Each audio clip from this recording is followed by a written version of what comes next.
Hello, and welcome to NASIG Autumn. My name is Courtney McAllister. I am the current president of NASIG and member of the virtual conference committee. And it's my great honor to welcome you to our NASIG Autumn virtual conference. If you've joined us for an in-person conference, you may know that we like to begin our proceedings with a land acknowledgement. We are meeting virtually, but we still think this is an opportunity for us to reflect on the consequences of our event. And so I'd like to share this digital land acknowledgement courtesy of Adrienne Wong. Since our activities are shared digitally to the internet, let's also take a moment to consider the legacy of colonization embedded within the technologies, structures, and ways of thinking we use every day. We are using equipment and high-speed internet not available in many Indigenous communities. Even the technologies that are central to much of the art we make leave significant carbon footprints, contributing to changing climates that are disproportionately affecting Indigenous peoples worldwide. I invite you to join me and join us in acknowledging all of this, as well as our shared responsibility to make good of this time, and for each of us to consider our roles in reconciliation, decolonization, and allyship. Thank you for being with us and for joining our event. I recognize that some people here may be very familiar with NASIG, may be members for many years, and some may be new, and we welcome you as well. We're happy to have you among us. Just in case you are new to NASIG or maybe haven't seen us for a while, when NASIG was founded, it was an acronym that stood for North American Cereals Interest Group. We are now international, so the North American component does not really apply. And our scope has grown beyond cereals. Those cereals are still important, but now we're more broadly concerned with issues related to scholarly communication. So we still go by NASIG, but not really with the acronym focus anymore. We are an independent nonprofit organization focused on the publishing, acquisition, and distribution of academic resources. We are an all-volunteer organization comprised of librarians, publishers, vendors, and educators working towards common goals. We provide conferences such as this one and continuing education programming to share knowledge and support professional development. And we're an engaged partner in developing best practices and standards through partnerships with other organizations. We strive to be a dynamic part of the scholarly communications landscape, and I'm happy to share some of our institutional partners: C4DISC, UKSG, IFLA, NISO, Counter, and the Library Publishing Coalition. And we're always excited to partner with others in this space who are working to further change and progress. If during the conference you would like to be more involved with NASIG, we do have the links here for membership. And if you'd like to be involved in committee work, which goes all year round, we do have links for more information about that as well. I also wanted to mention, in case anyone here is a student earning your library science degree, we do have free memberships for students. That's how I got involved with NASIG, so just wanted to kind of signal boost that as an opportunity in case anyone's interested. If you'd like to follow us during the event or at any time, we have our social media information up on this slide now. The hashtag for our NASIG Autumn event is NASIG Autumn 2023. So if you are posting about the sessions or responses to things that you see during the conference, please use that hashtag so that we can kind of bring all of that great insight together. I do also want to mention our code of conduct. We value our conferences, whether they're in person or virtual like this, as an opportunity to have really rich discussions on a variety of topics. But the real key to that is professionalism and respect. And so we do have a code of conduct, which outlines things that you all are familiar with, but just wanted to mention it here as it does apply to all of the proceedings throughout the conference. If you're interested in collaborative note-taking, if that's something that really appeals to you, we do have a Google Doc that's been configured for collaborative notes. There are sections for day 1, day 2, day 3, and the pre-recorded sessions as well. So please feel free, if you would like, to add any notes or thoughts to our collaborative document. You'll also be seeing this throughout the conference, but wanted to share it now as well. We will be asking for your feedback post-event. NASIG is a learning organization, and we're always striving to find new ways of doing things like conferences or finding new opportunities to serve our members. So if you do see opportunities for growth and change based on what you see during our conference, please feel free to share that feedback with us. We're always really eager to hear what people see and find opportunities for new ventures. Speaking of things to look forward to, we do have an in-person conference coming up in June 2024. We'll be in Spokane, Washington. So if you are interested in in-person activities and conference experiences, we do have an in-person coming up in June. As far as this conference is concerned, I am so excited to be welcoming you to NASIG Autumn. This is our first time holding a virtual conference in addition to an in-person event. In 2023, we held our in-person conference in Pittsburgh, and now we're having a separate event for the virtual right now. This has enabled us to craft a program that we feel is best suited for virtual engagement. So you'll see a variety of session types. We have short sessions that are 7 minutes. We have medium that are 15 and long that are 30. We also have a combination of live and pre-recorded sessions. For the pre-recorded sessions, you'll be able to access the view stream link once you are logged into your SCED profile. So please feel free to consume that content on demand. There are more details about the full conference schedule on SCED, and the link is there. Also in the email that's been going around with the access link for today. I'm also really happy to see the breadth of topics represented in our program for the conference. We've got sessions on applying artificial intelligence to tech services work, things related to open access, collection development and assessment, different projects and case studies. One of my favorite things about being involved with NASIG is the balance between macro and micro. You get really wonderful kind of big picture ideas and philosophies and strategies. And then you also have more kind of nuanced or practical advice as well. And I think that our program for NASIG Autumn really exemplifies that balance. So I'm excited, and I hope you all are too. Speaking of highlights, I'm also super excited to be introducing you to our NASIG Autumn Vision speaker. If you haven't been to a NASIG conference before, the Vision session is our version of a keynote. So this really kicks off the conference, and I like to think of it as kind of like a mental stretch before a marathon. Conferences can involve a lot of information that you're absorbing in a very compressed period of time. But the vision session is a great way to kind of stretch and limber up and think about big picture ideas that you may be tracing throughout the rest of the conference. And I'm just so delighted to have Benny Wickham with us. Benny was born in Guyana, South America, and holds a BA from Tufts University, a PhD in molecular physics from Linköping University in Sweden, and has 2 postdocs from Max Planck Institute and Imperial College London. She has 15 plus years experience in academia and industry.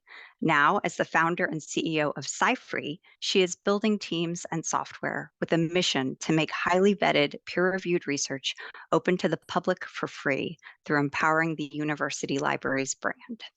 SciFree currently serves 48 university libraries in Sweden, Denmark, the UK, and the US. Besides building new technology platforms for university publishing infrastructure, Benny volunteers on the NASIG Digital Preservation Committee, helps PhDs transition in their careers, and enjoys surfing both actual waves and the open access wave worldwide. And just to add to that, Benny is one of the most generous, gracious, warm and inviting people that I've met in this profession. And I am so delighted that she has taken time to be with us today. And I can't wait to hear what she has to tell us. So with that, Benny, over to you. Wow, Courtney, thank you so much. Wow. Good evening, good morning, or maybe good afternoon, everyone. Thank you for being with us today. So I'll just start off the slides now. And I'm going to pre-apologize because it's 8 p.m. in Stockholm and almost near my bedtime, but I'm sure it will be fine. So thank you again, NASIG, for inviting me here this evening and helping us to try to wonder about, do librarians and researchers fully know their value? So the agenda for this talk is that I will talk about the value proposition of libraries and researchers. I will then go into the collective value that we all have, yet quietly and strongly demanding better for ourselves and our work. And then afterwards, in a small bit at the end, I'll talk about moving forward with the rest of this wonderful conference.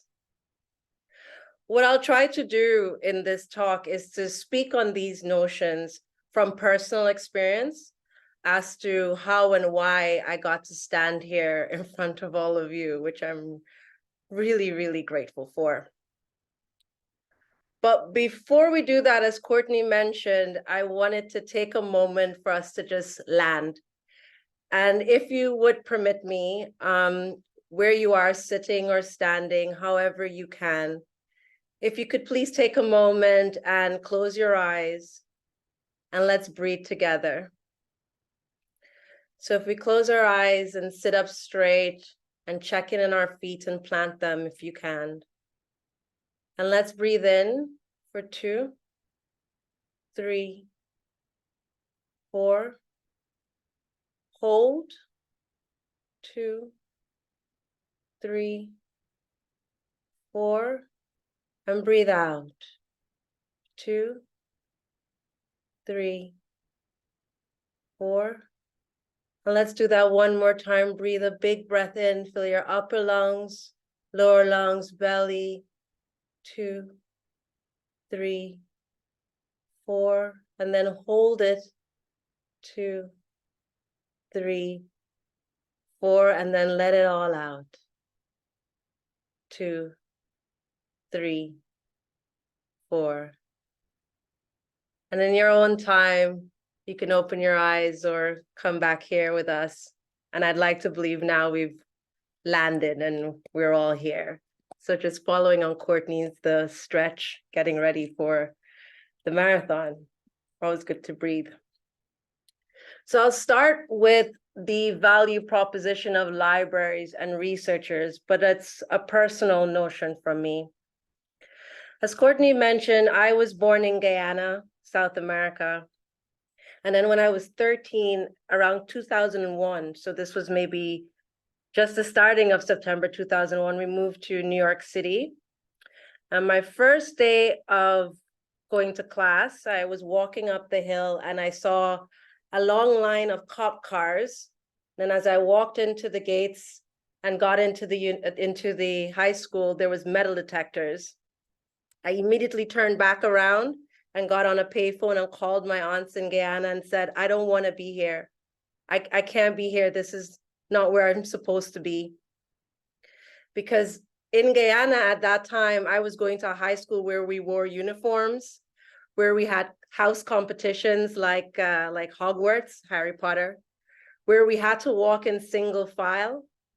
And then all of a sudden, I had to be in a school where not only did I have to go to the school, but I was demanded from my parents that I need to do well and have a scholarship to go to college. All while worrying about getting beaten up from gangs and walking to school alongside a line of police cars. So my aunt told me on the phone, Benny, it'll be fine, just smile. Just smile and get through it.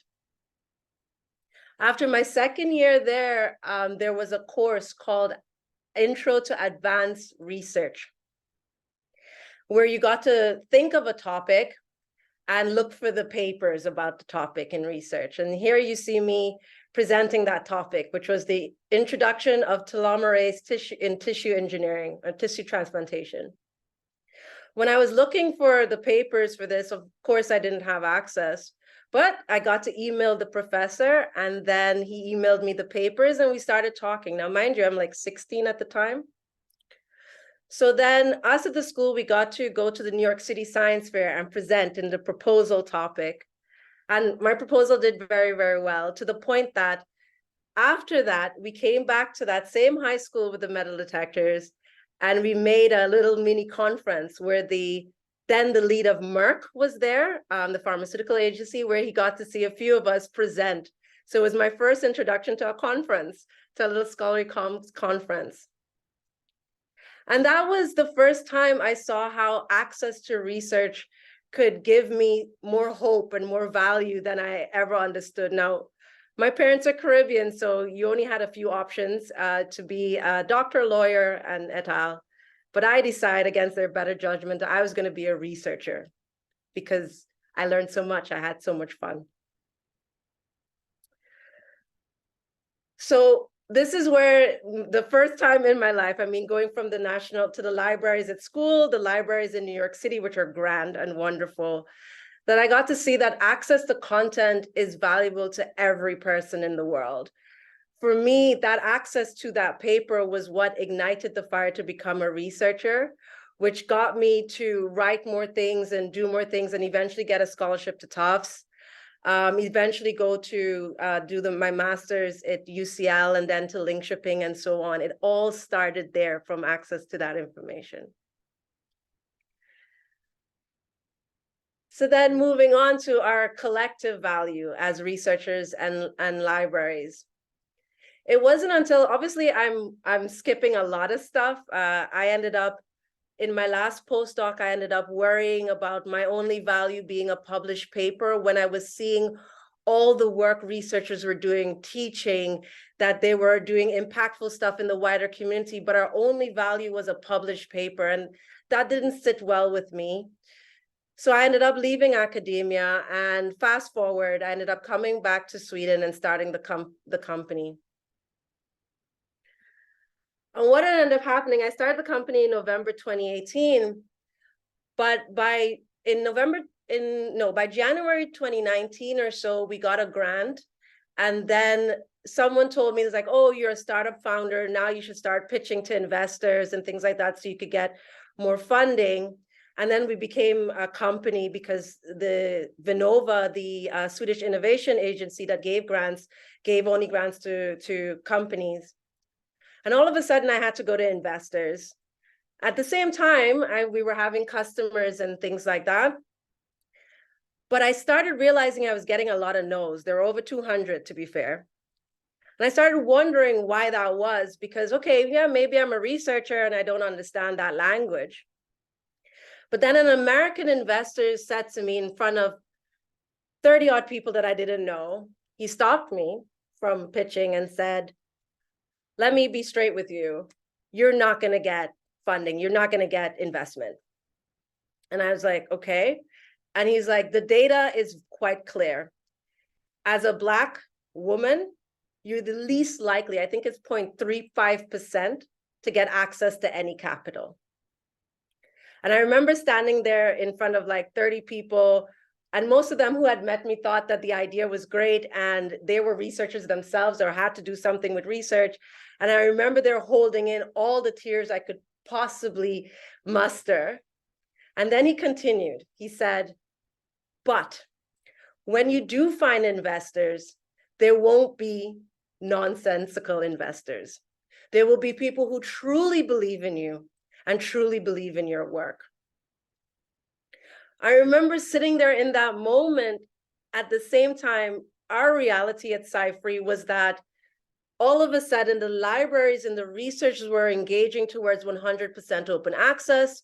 Researchers were telling their libraries how great they thought the service was that they were offering. And all the librarians and researchers were pushing me to be better and demand better and so much more. And in that moment, knowing that I would never get capital or funding, I could have stopped. And I very much wanted to, because I didn't know how I would be able to do this if capital was not available to me. And I remember sitting in other meetings where people would say, look at me very strangely, and also say, oh, something is not right here. And then I got the courage from our customers who have been so demanding on SciFree, but also I saw them demanding on other services about who they are and what they deserve for their services. I mean, if they pay for a service, the service must serve them. So I remember hearing how they talk about things, and I remember channeling that in those investor meetings and just saying to the investors, maybe, do you think that someone else should be running this company other than me? And in that moment, I could see that there was an implicit bias that I didn't even know was there in the room, where they wanted it to be someone else pitching this topic. But of course, we moved past that, and they called me right after and said, oh no, only you could lead this company. In all of that pain, at the same time, without so many investors, but then getting in all the no's, there were many no's. We got a few yeses from friends, from family, from Vinnova, and from our customers. So we built the first software. We upgraded it with the National Library here in Sweden. We're now serving, actually, I should say, when I wrote that, we were serving 48, but now we're serving 50 customers in even from Sweden, Denmark, the UK, USA, and Israel right now. And then in 2022, we launched a publishing software for the universities and are scaling it right now, replatforming with Stockholm University and more. I could have said no, but then there were so many universities and so many researchers that told me, just keep going. And even so, when we had our launch with Stockholm University, there you had a researcher turned tech founder, whatever you'd like to call me, just call me a Benny, I would prefer. And I remember the head of Stockholm University Library standing there and saying to all their researchers about this change, be brave. And by saying that to me, I felt like I got something over me, and where the library again saved me. By being brave and demanding more, we can go much farther than anybody would ever think we would go. Our collective value as researchers and libraries is that we know our true value. And when I could see that true value from our customers and their interactions with their patrons, with their researchers, I knew our true worth. And it made it a lot easier for me to demand better, not only from myself, but for everything around me, the investors and so on. And by demanding better for ourselves and our work, we can weather any uncertainty. I tried to make this really short because I skipped past a couple of years. SciFree's been around for 5 years now, and there's a lot more things that we could get in the question and answer. But I'd like to pull us to get us to look forward to what's going to happen. So you're going to have topics today in AI, in fundamental e-resources, in open access, in collaboration, in action. When I saw these topics and projects and case studies, it was exactly how I felt when I look back at the last 5 years. So that was the journey of SciFree to where I am now. And looking at all of these topics here and thinking back about that journey to being here with you, I can see that this NASIG Autumn 2023 is that you have all the value right here. I don't need to tell you. I don't feel like we need to question or wonder if we really know our true value. But as we move forward in all these talks, I really would like us to consider how we're capturing this information to not only demand better from services for ourselves, but for the wider public. Thank you so much for listening. And really, by demanding better and knowing our worth and value, if it wasn't for your work at the library and for researchers, I would not be standing here. I would not be so proud of who I've become and that the work that the SciFree team does. The work that you do here and from the rest of the conference and moving forward makes you the true heroes of this world. And I'm really looking forward, and I'm very, very confident that the younger generations and the generations to come will become more aware of this. Thank you so much for listening, and I look forward to your questions or comments.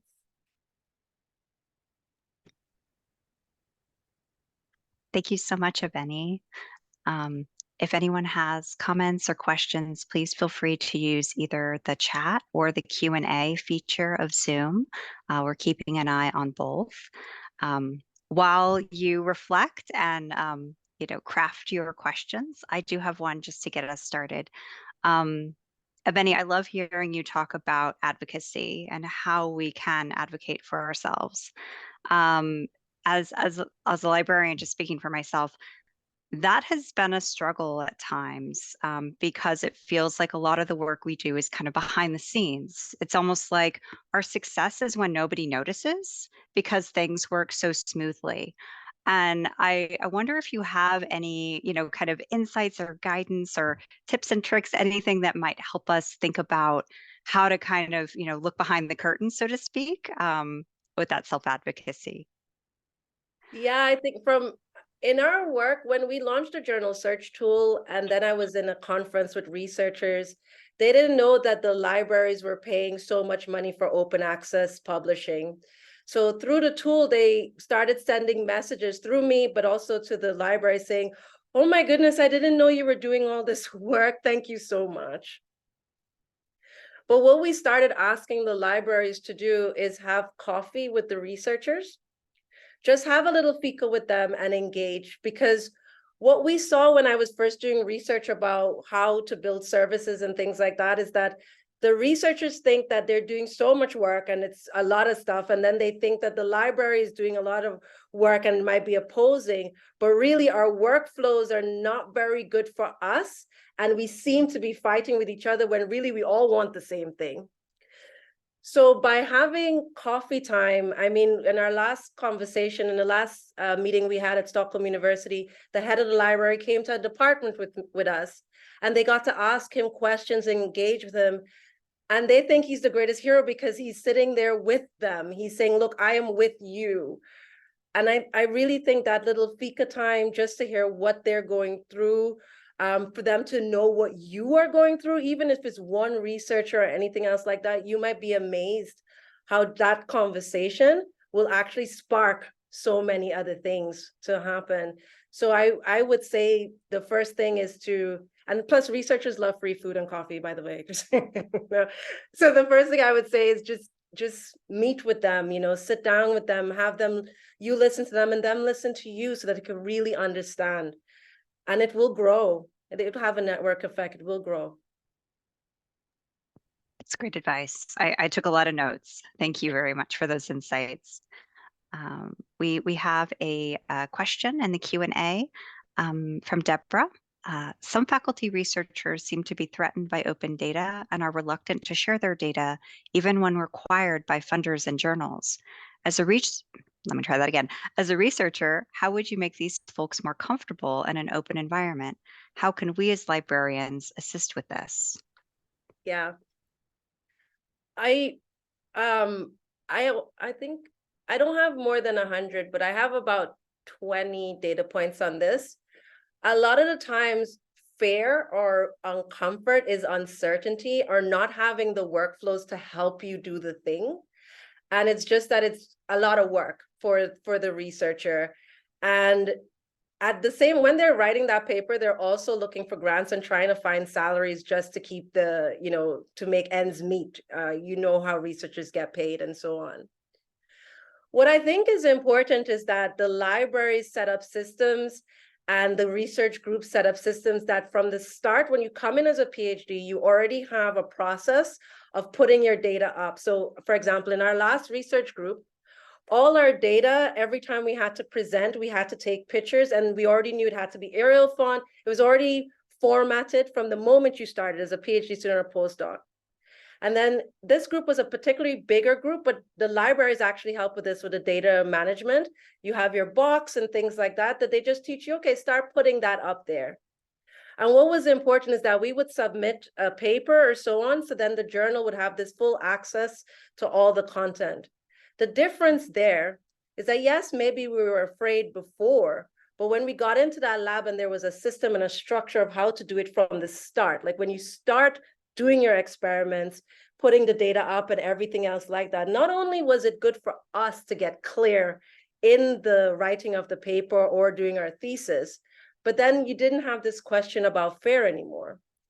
So I think the best thing from what I've seen in my situation and a few other labs is that you start early on with just, okay, take pictures of your data, put it in your lab books, put the data up already in the Dropbox folder with all the in the Excel form, and already make that image already in the Arial font, make sure it's not yellow and different. Start doing that early on. And then that data is there and then can carry on. We just need to help the process, make the workflow easier, then they wouldn't be afraid. Great. Awesome. Yeah. Yeah. No, I think a lot of this does come from like establishing momentum and figuring out where to start with that. So yeah, I think those are great insights. And Deborah, if you have any follow-up questions, please feel free to pop them in the Q&A. I'll keep an eye on that. In the meantime, we do have another question that came in. Okay. Deborah's good. Excellent. Always nice to have things come full circle.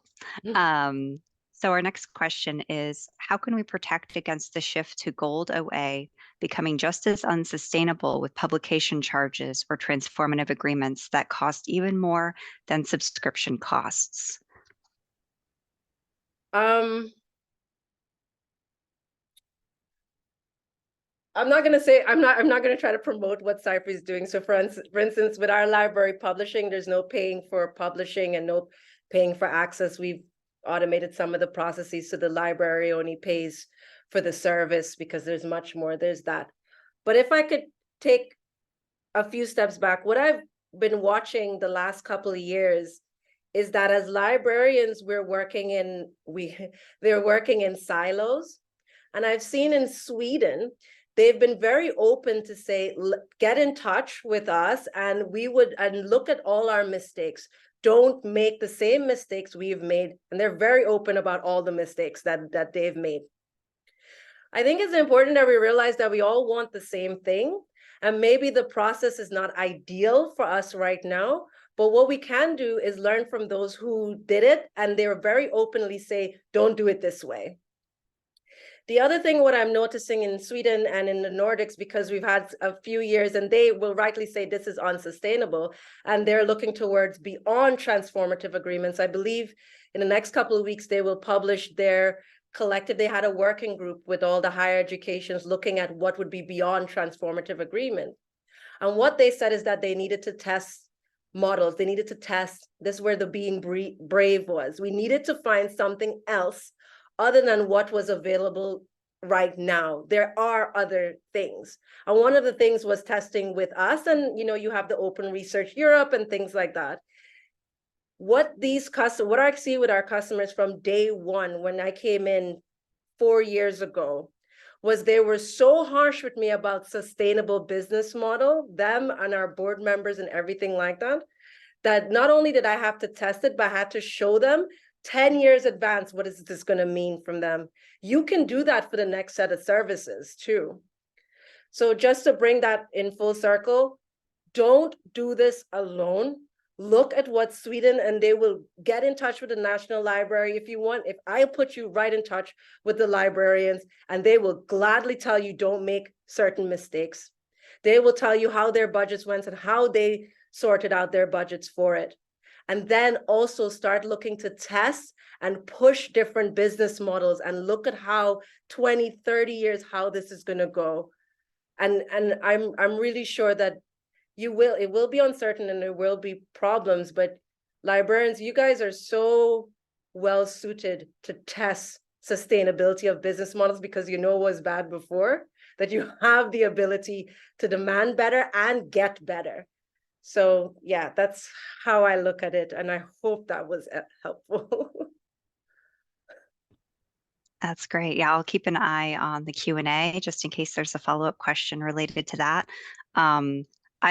Other folks on this call may be more familiar, but I'm curious about kind of the distribution of power amongst libraries in Sweden. Like when you talk about them pushing for something, I'm curious how they kind of band together and coalesce influence I feel often in North America, we look to consortial relationships to try to magnify our voice. And so I'm curious kind of what else you've seen in other scenarios, in other contexts. Yeah, I think the consortia, it's Sweden is like a consortia of that, and they engage with everyone. But I think a few of the libraries take charge. So the head director and the librarian, the head librarian, have the same vision, and that's what makes it really good. And they're taking the vision not from anywhere, they're taking it from the government, right? And they're also looking at how to implement that sustainably. So they're not looking at just open access and, having free seamless access. They're looking at the business side of it, and they're bringing in business might from the library themselves. A lot of them have business acumens themselves, looking at what could be possible.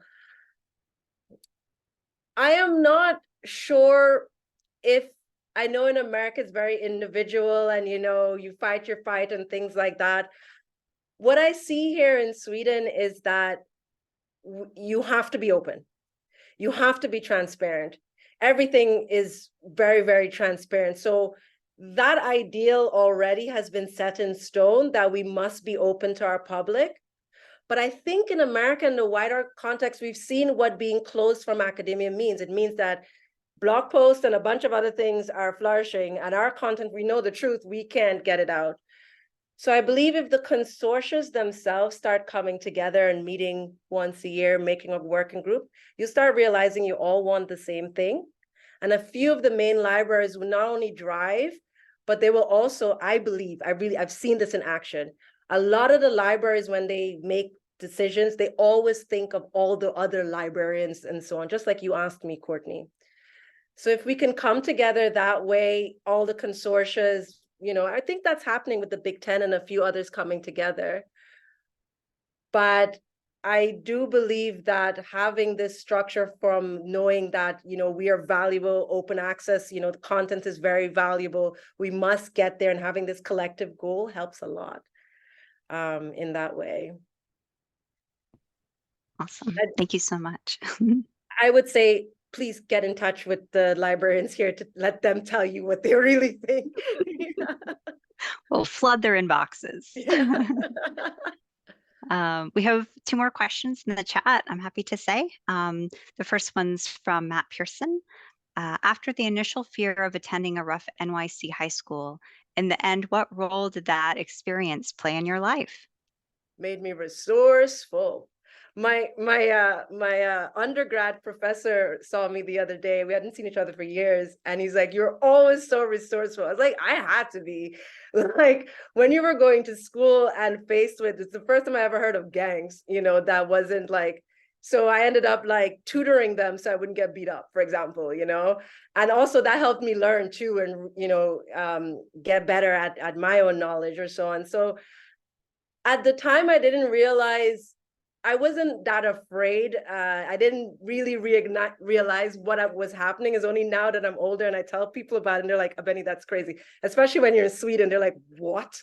Police?" But I think it made me really resourceful, and having that advanced research class and the teachers there and the access with the library, them teaching me how to be resourceful and getting information was amazing. Like, it's why SciFree is still surviving, why I'm still here. So I'm actually very grateful for that, in a weird way. Yeah. Awesome. Oh. I love the idea of using information sharing and seeking to offset conflict. Like I feel there's an underlying philosophy there that probably resonates with a lot of us. We have another question. This one is from Elizabeth McDonald. How does open access deal with the peer review aspect to make sure good research is published, or is this a fallacy? It's a very good question. Yeah, it is a really great question. Well, let's put it this way. Nature, you can publish open access in Nature for 9,000 euros. Do we think it's bad peer review from Nature? I think what we look at SciFree, I could only say from SciFree, but what has been demanded also from our customers is how to speed up the peer reviews in terms of getting rid of redundancies. So the emails back and forth and sending emails and then putting the peer review open with the publication, having it assigned relevance, making sure the peer review, for example, and the peer reviewer can submit their peer review to the funders, and so all of that in the system. What we have to do for research, for making sure that it's good, whoever decides that is good, is to just get rid of all of those knickknacks of emailing back, the things that causes the most harm, metadata being lost because we're sending PDFs back and forth, and try to help the researchers in their workflow for peer review, because open access, at least what we see here in Sweden, whatever, is the future. Like everything is we have to be 100% open access as of last year. The question is, how are we going to help the researchers to do open peer review? How are we going to help funders give credit to open peer review? And so that not only as a reader, like let's say someone else, there's so much to gain from looking at that back and forth between different colleagues. You learn more from that back and forth than just the paper alone. So open access as a general rule dealing with peer review, I can't answer to that. I just know what we look at and what is important for us, which is just to reduce workflow burdens from that. I don't think it's a foul. I think I am perfectly sure it's possible because it's demanded from our customers. So, and researchers too. Yeah. Great, thank you. We have a question from Catherine Green. What is your take on preprint growth? I think it's wonderful. The Economist, when was it? Last year, wrote a paper about the preprint. I mean, if it wasn't for preprint, a lot of the COVID research wouldn't come out and things like that. So it was necessary. And I think it's great. I have these conversations with researchers a lot. A lot of the older professors don't want to peer review because they've peer reviewed for like 45 journals and they get bombarded all the time. So they think preprints are great and so on. But the question I ask them is like, okay, you've had 45 journal X experience. So now you know how to discern. You've learned how to peer review. What happens to the younger ones if we completely get rid of that process? That process of learning how to peer review that I learned from the library when I was in New York City, that I learned with my colleagues, with my professors, is what makes me a better researcher all the time, how to discern information. And I think it's important, on top of the preprint, is that we should also be engaging with the public for them to understand how to vet information. We take it for granted as academics and librarians, how we vet information, and the public is like, oh no, we just saw it on the web, it must be great, you know? So we need to just be a little bit careful that we don't run away just because we already gained the knowledge. What happens to everybody else that needs to learn a similar way? Yeah, very true, very true. One of the kind of trickier conversations that I've had and colleagues have had in the past have been involving preprint discovery, like how to help researchers find preprinted works. Is that something that you've encountered or have experience to share with us about? Not so much though. I'm a little bit like, I'm from physics, so it's a little bit hard. What I do remember that I think is really interesting, because the next set of topics coming up about AI, is that when I first started, I met a lot of people who were working on AI, and they were not researchers per se, like they're not academics, and they were getting annoyed because a lot of times they would test the things that are in preprints and they wouldn't work, which you would have seen in the peer review, because in the peer review process and so on. So what I do think is that a lot of people are searching for information.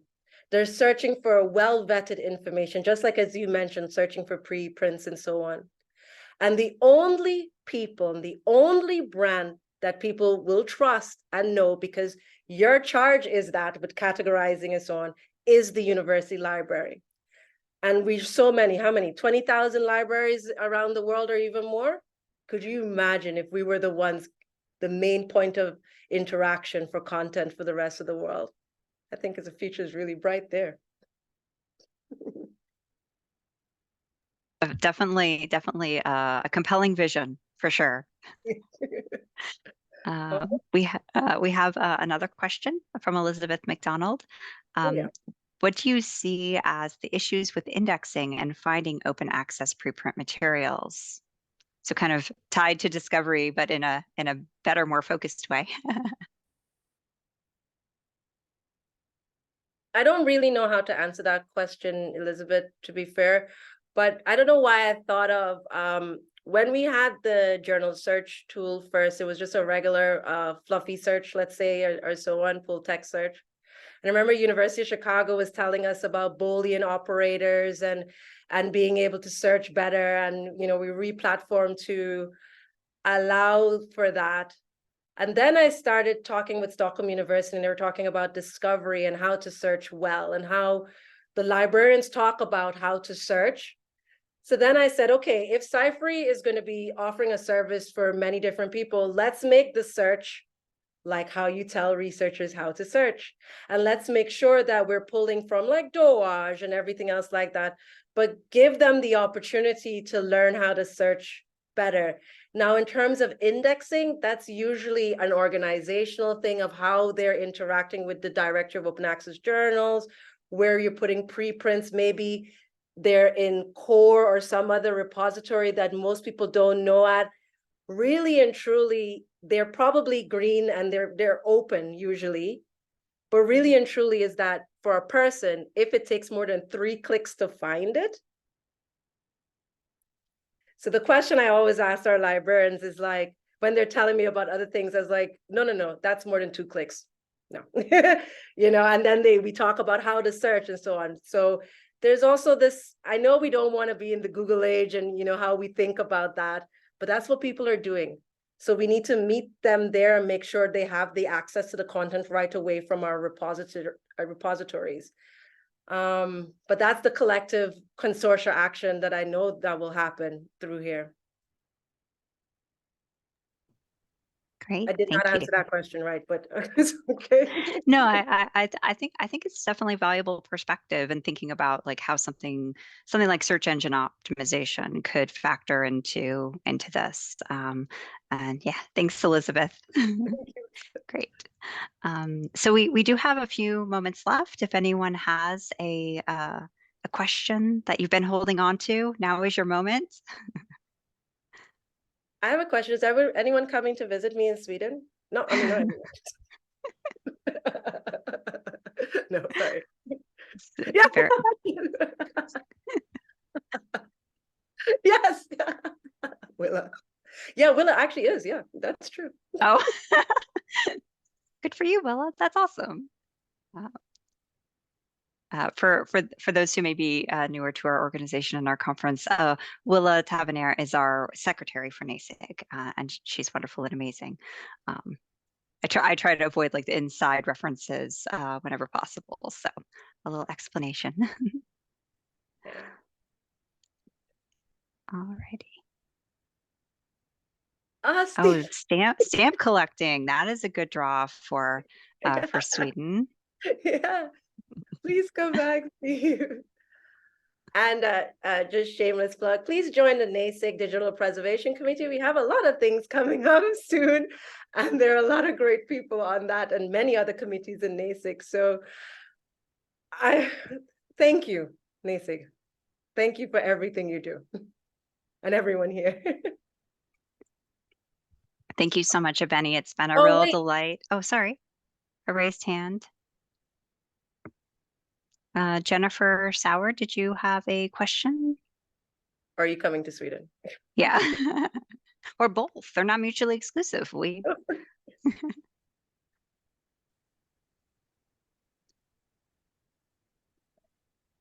coming to Sweden. Okay. We see in the Yeah. Q&A.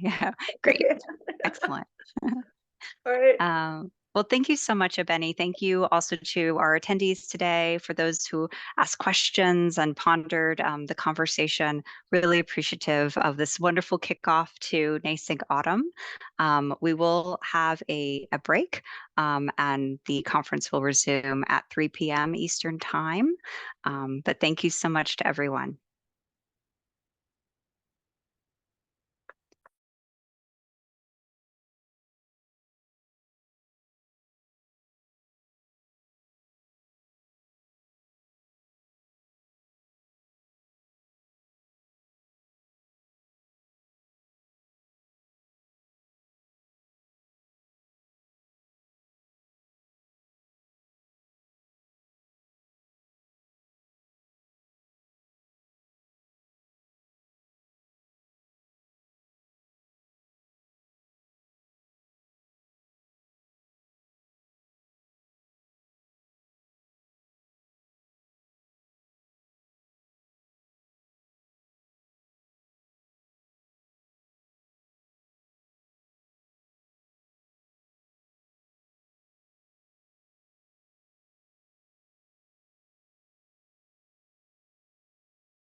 Hello, everyone. Welcome to the continuation of NASIG Autumn. Welcome as we continue our great line of conference programming. For this session, we have 3 short presentations. They'll be 7 minutes each, and then we'll have time for Q&A at the end. So please feel free to either utilize the chat, which should now be available to everybody, or use the Q&A feature within Zoom to post any questions or comments that pop into mind while you're listening to our wonderful presenters today. We will follow the speaker order that is listed in SCED. We'll start with Kayla Whitehead, followed by Gija Rubel, and then Eve Stano. I'll give everyone a moment if you want to take over and share your slides. But we'll be getting ready to start momentarily. Yeah, 1 second. I didn't know I was going first. Oh, I'm so sorry. No, it's okay. It's my fault. Bad.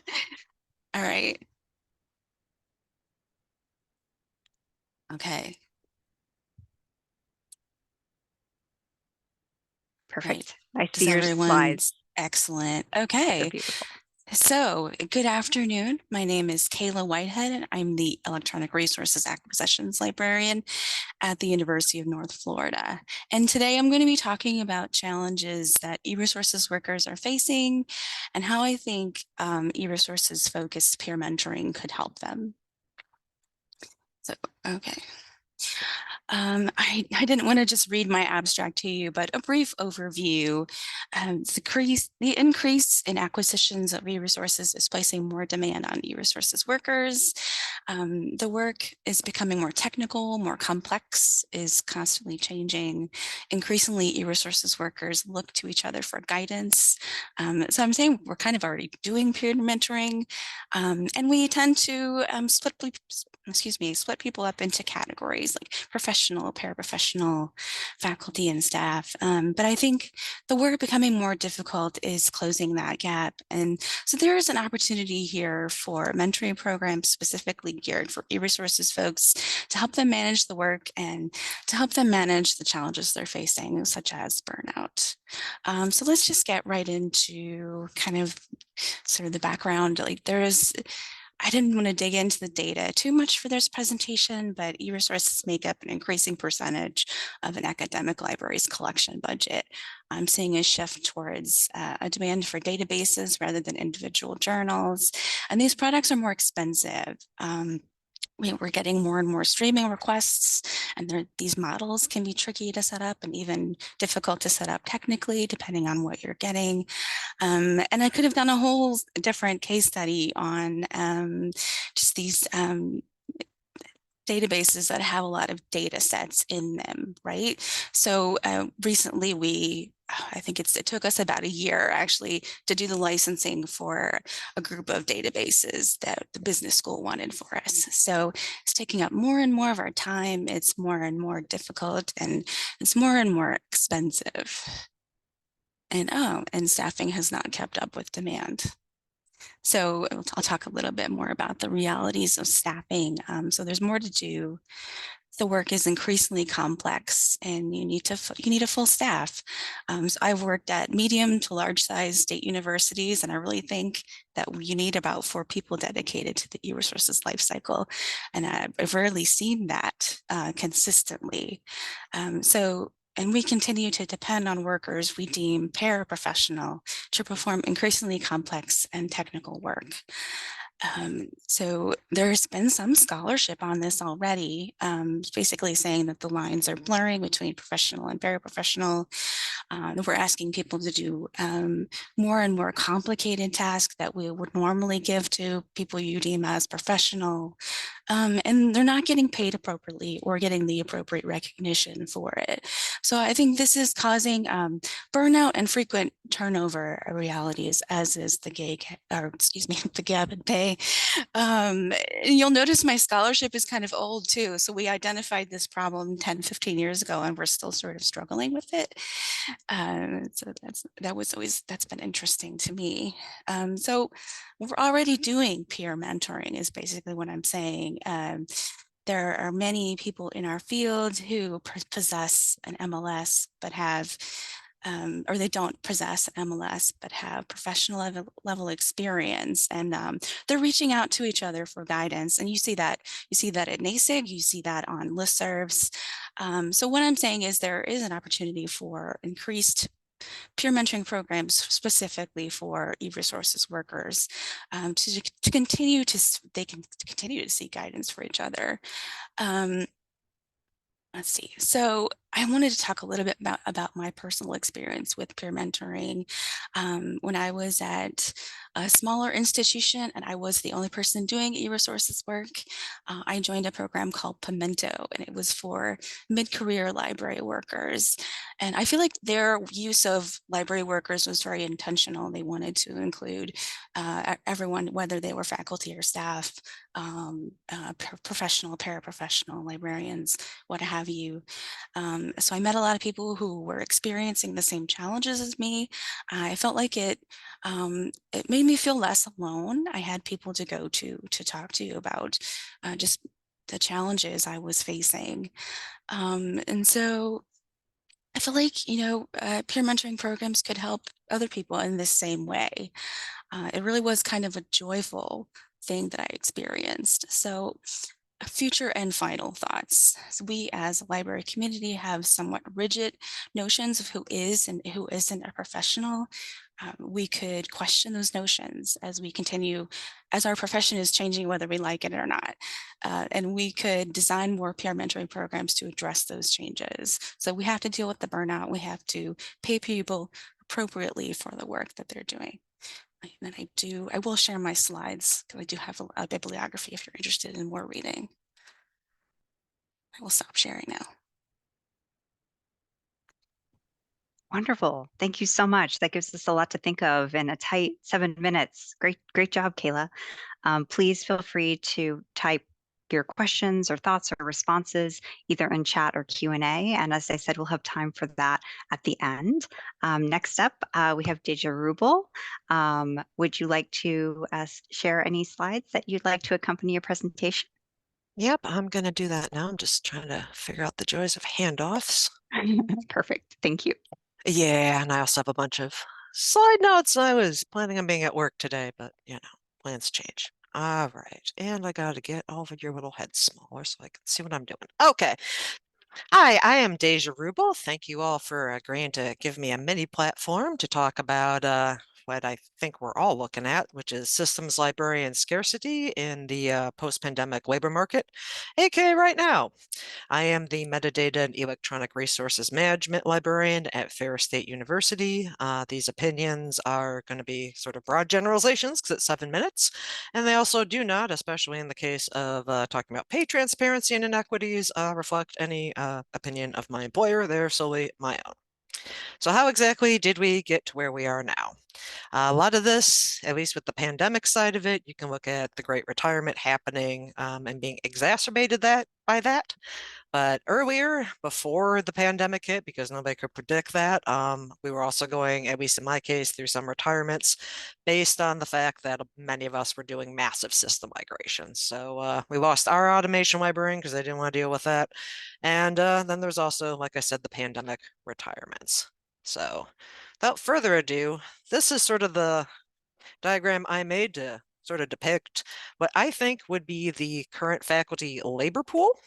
And granted, gross oversimplification, but looking from the 2020 perspective, which is a little bit easier for me to do because that's when I got tenured, I think the people in the yellow, the recently tenured, are least likely to really do any sort of moving right now. I can only speak for myself, but once you get tenure, you kind of want to take a year or so off.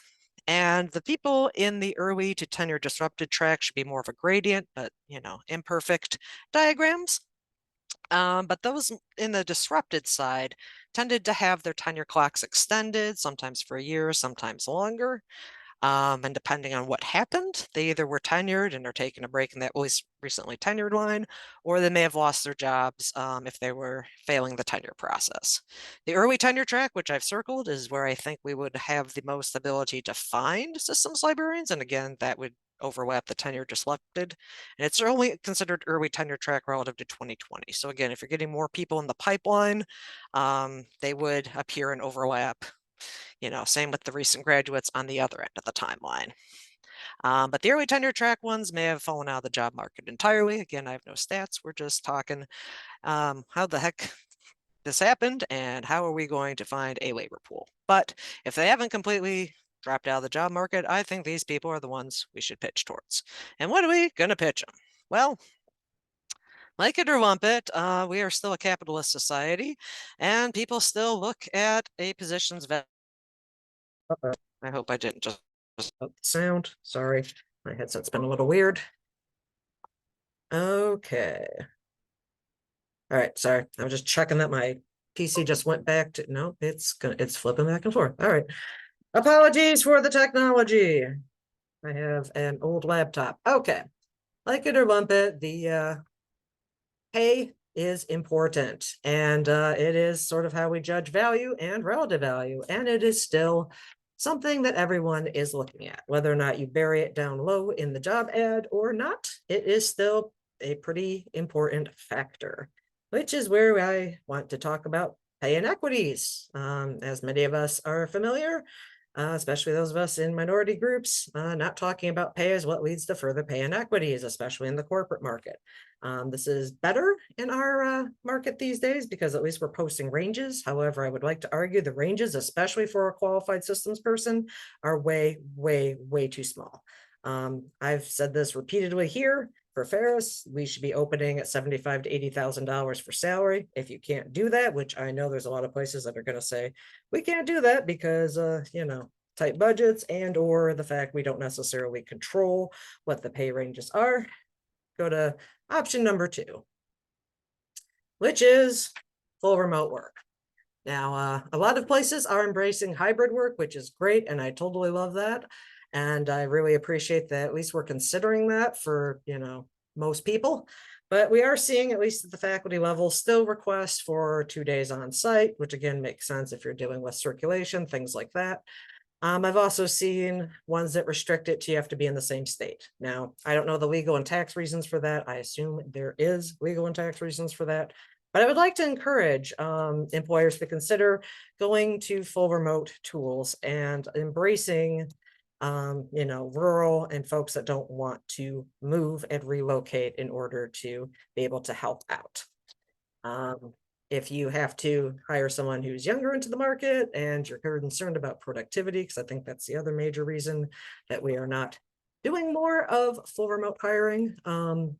Keep in mind there are measuring tools, and you can also negotiate that as part of the contract. The first year you have to be tracked. I wouldn't be into it, but again, we're looking for people in the software to IT bracket. And we're competing against people that are definitely going to be operating more and more full remote jobs. All right, I'm trying not to cut too far into your presentation, Eva. I apologize if I do, but the other thing to look at is the fact that most systems people have developed and learned systems over a course of time and work at libraries. And in order to do that, you have to have somewhere to level up and places to level up between, which brings me to the next criticism. If you are only hiring at the consortia level and we are dropping out these middle layers where multiple libraries and same system are, or any variant in between, again, gross oversimplification, it makes it much, much harder for people in the systems pipeline in order to make these jumps. So if you're going to encourage someone to make a broad leap like this, especially someone who's been doing single library stuff for a while and feels a little intimidated, I would highly recommend noting any premium sandboxes you've bought and or lease, any high tolerance for failure, because, they are going to break things and they can't always, prevent that. And or note any local support systems like listservs, etc. All right. Last but not least, I promise. Oh, and it almost cut off things. Okay. Just wanted to make one note about downgrading to staff jobs. This is a way folks are saving money as well as trying to hire people without necessarily requiring the faculty level. I personally am not for this. However, if you are going to do this, we as librarians need to actively go out and recruit people from the computer science departments. We need to go out and meet with students and bring them into the library and actually have them do projects and work on our systems and or break them. Another reason buy a sandbox. But the big selling point, I think, once you get students working on our systems is that library jobs compared to corporate IT are much more flexible, better mental health, again, compared to corporate IT, much better mental health, and far better benefits. Okay, so I'm sorry if that went really fast, but again, I'm trying not to cut too far into EVA slang. And I know I saw a bunch of chat blink up, so maybe I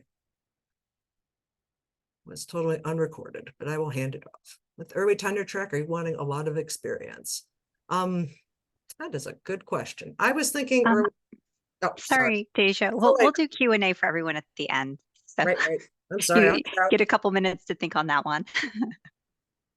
But thank you so much for your presentation. I'm definitely going to be borrowing that phrase, like it or lump it. That's going to be part of my personal lexicon. So thank you for that and many other great pieces of wisdom. Last but certainly not least, we have Eve. Would you like to share your screen? Thank you. Will do. All right. Hi, everyone. I am Eve Stano. I am the Electronic Resources Librarian. Oh, looks like it went one too far. And Collections Development Librarian at Ball State University in Indiana. I first became the Electronic Resources Librarian just before the start of the pandemic. So I was at home and learning e-resource management on my own, and I spent a lot of time looking for resources, trainings, etc. And so what I decided to do to help others who are new to e-resources is build a website and just compile all the resources that I found that I thought were useful. So hopefully they can help others. And the website I'll be showing you today is electronicresourceslibrarian.com. Again, it's electronicresourceslibrarian.com. It's a little long, but it should be pretty easy to remember. All right, let's go there now. So this is the website, and as you can see, there's a variety of different subjects where I broke down the resources into different areas so that there's not too much on one page. And if we go down to the bottom of the home page here, there's just a little information about the web page and what I was trying to achieve. There's also a contact form. It's just a Google form that you can fill out. And this is actually, this button here is at the bottom of every single page. So if you want to suggest new resources, if there's broken links, or if you just want to get in touch or have a question, you can use that. So let's go back up to the first section, reading about e-resources. And of course, I have NASIG core competencies at the top. And then I have a list of books here that's all related to e-resources. Some are more specific, like for troubleshooting or licensing. One nice general one that I'm going to highlight is the last one here. It's Techniques for Electronic Resource Management, Terms and the Transition to Open. It's actually an open access book, so I have the link right there to it, but I also have it in print because it is a really handy tool. So I highly recommend that one if you're just getting started. I listed just a handful of journals. There's so many out there really that have articles related to e-resources, but here's a few different journals to get you started if you just want to take a look. And then also I listed some specific articles that I like, that I found interesting, that were helpful, and they'll change as time goes on. So I'll keep them updated as we go. So now we're on the learning page, and the first section here is just courses and webinars. Choice, Carteret series webinars. A lot of these have webinars on various topics for librarianship, not just e-resources, but they often will have e-resource specific ones. So they're just good to keep an eye on. And then for what I've used for the management, I use the LSP Alma, and that is what I have used since I've started with e-resources. So naturally, I have a lot of links for training for Alma on here. Now, I did get a recommendation or a suggestion for Coral training. They didn't include any links or anything like that, so I went out there and I found a few things. Now, I haven't used Coral at all, so I don't know how helpful these will be. But if you have suggestions or recommendations, again, just use that contact form. All right, let's go on to the networking page. And I'm going to skip this top part here and scroll down to the email lists.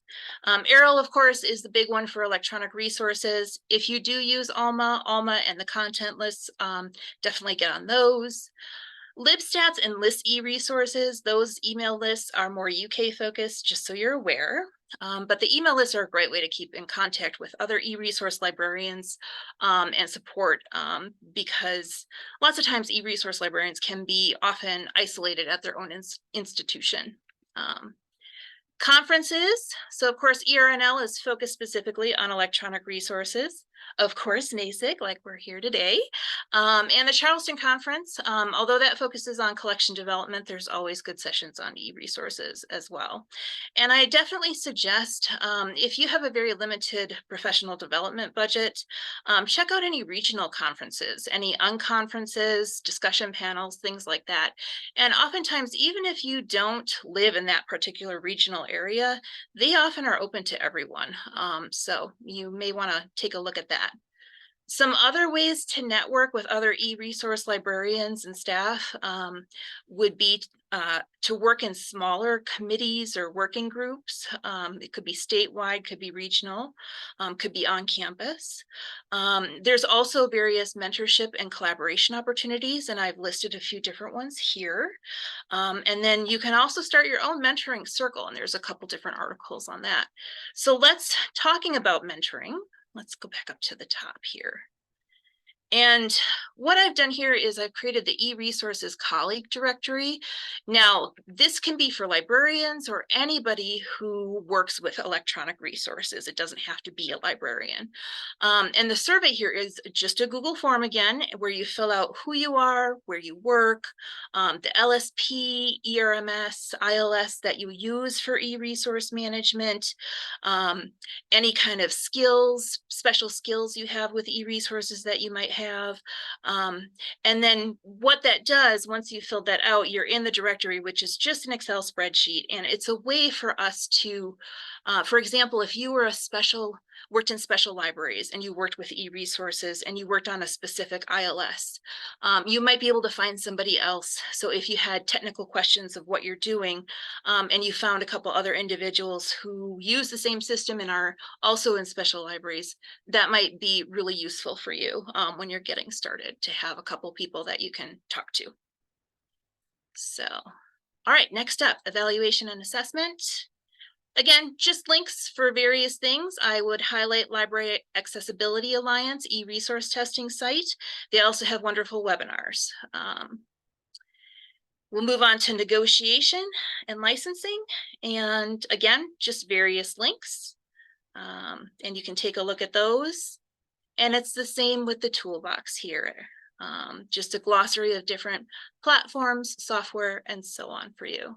So I hope you find this website useful. And if you want to get in touch, just use the contact form.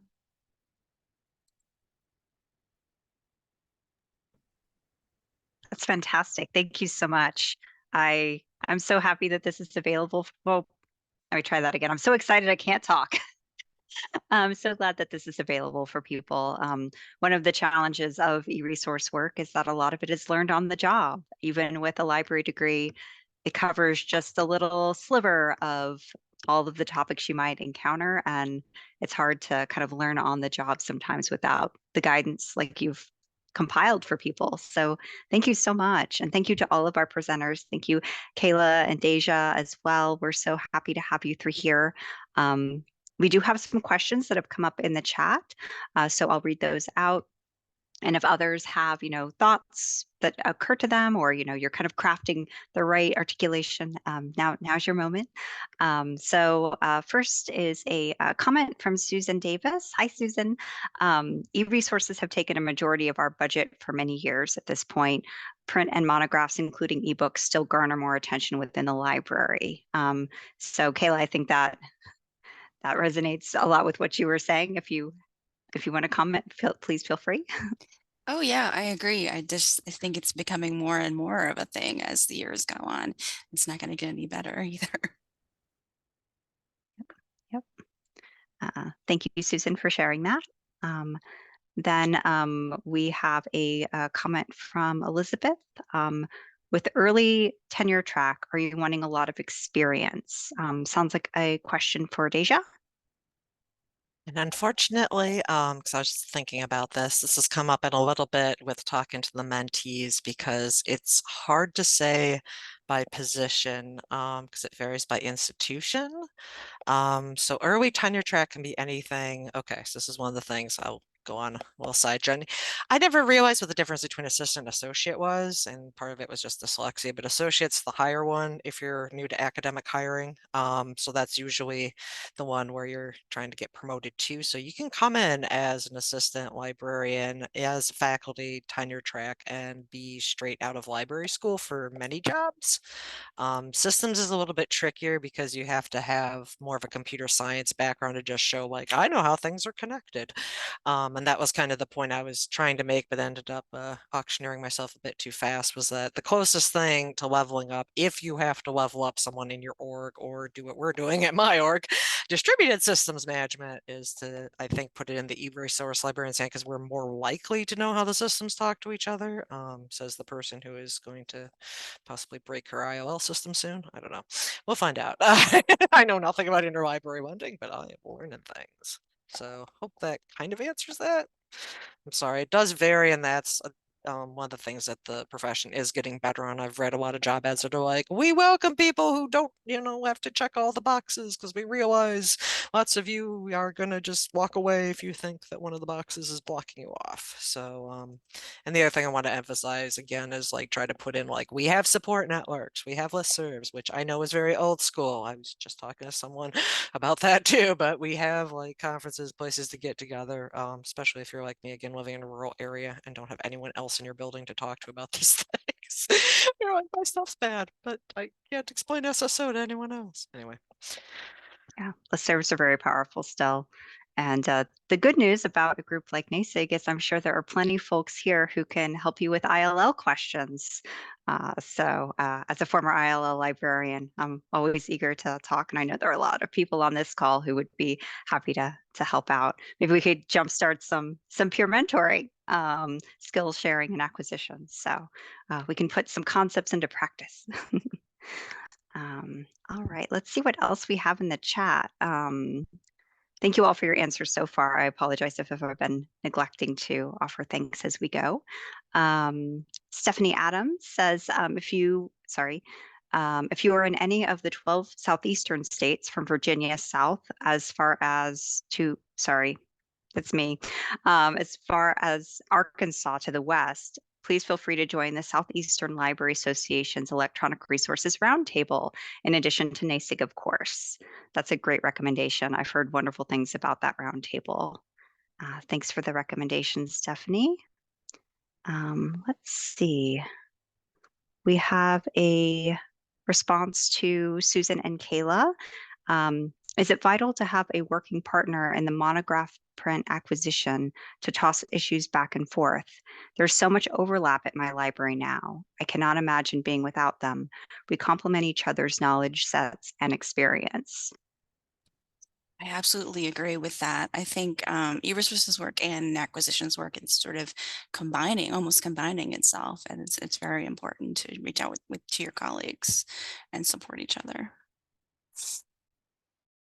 Absolutely. And that can help with that feeling of isolation too, especially if your specific job duties are kind of in isolation, having Yeah, that kind of. and mine definitely are. I'm sorry to interrupt you, but yeah, I'm just sitting in my office reading licenses. I need more collaboration.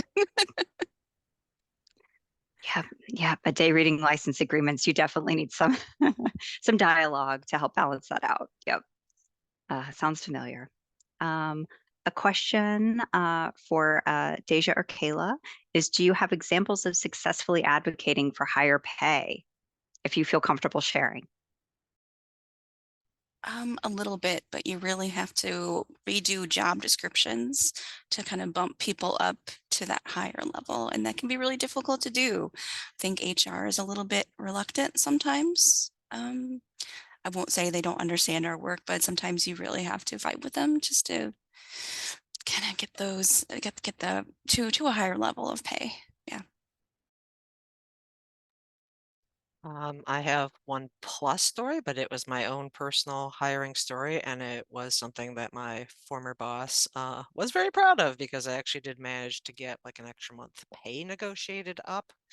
And I didn't realize at the time, I found out later, thank you, hiring committee insider knowledge years later, that what they were offering me actually was like basically the base of the bracket and what they would offer anybody coming in. So I was just happy enough to be proud of that. The downside is we've been, like everyone, suffering from the whole faculty contraction problem.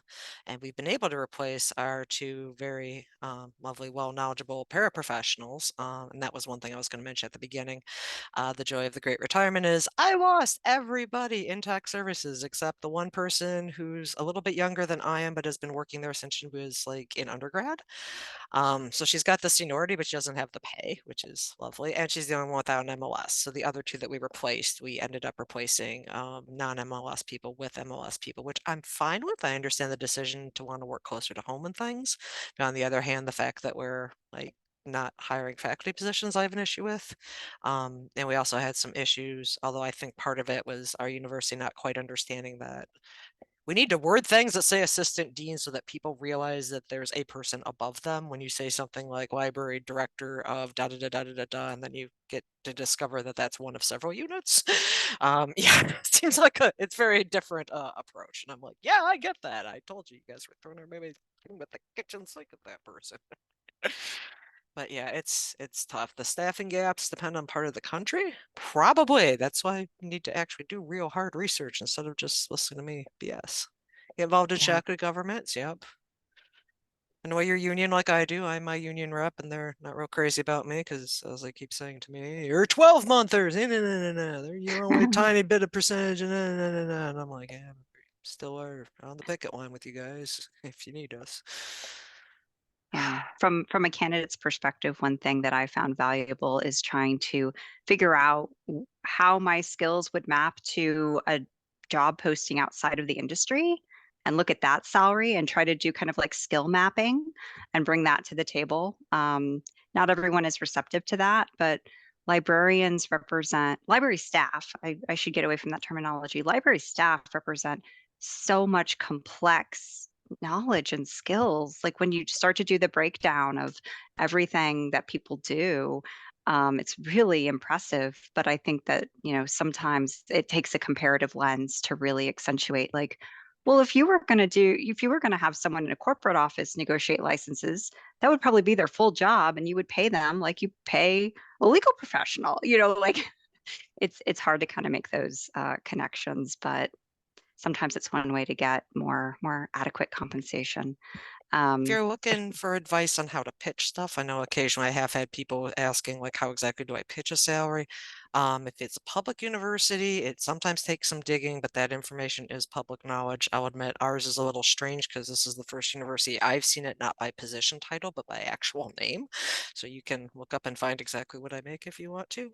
But being able to do that with the pay transparency thing really does help because then you can at least say like, I know so-and-so over there that you just let retire was making this. And I don't expect to make that in the first go, but anyway, sorry. yeah. Knowledge is power.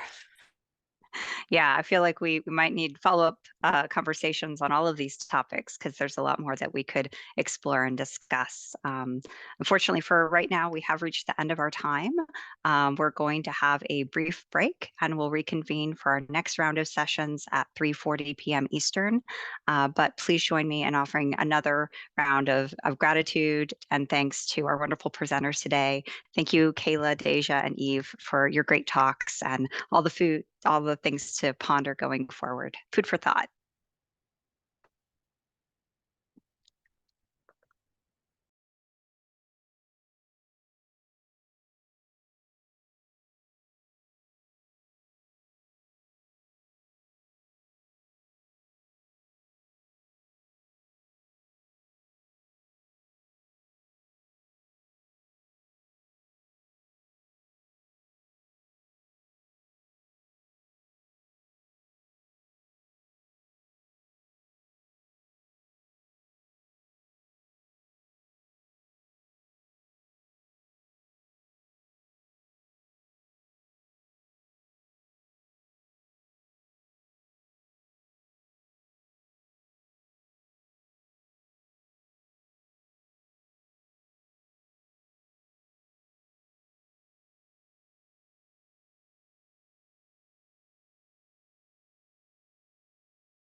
Hello and welcome to our continuation of NASIG Autumn.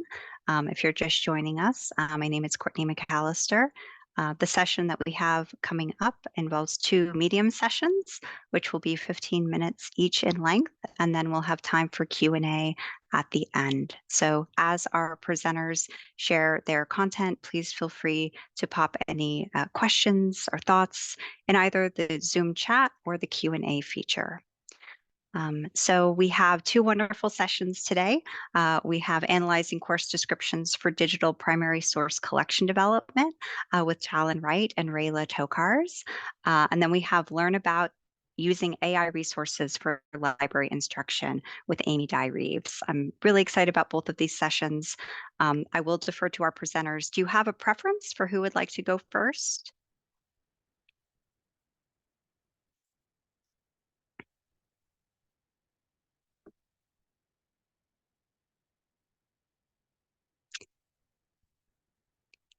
Amy, would you be comfortable starting us?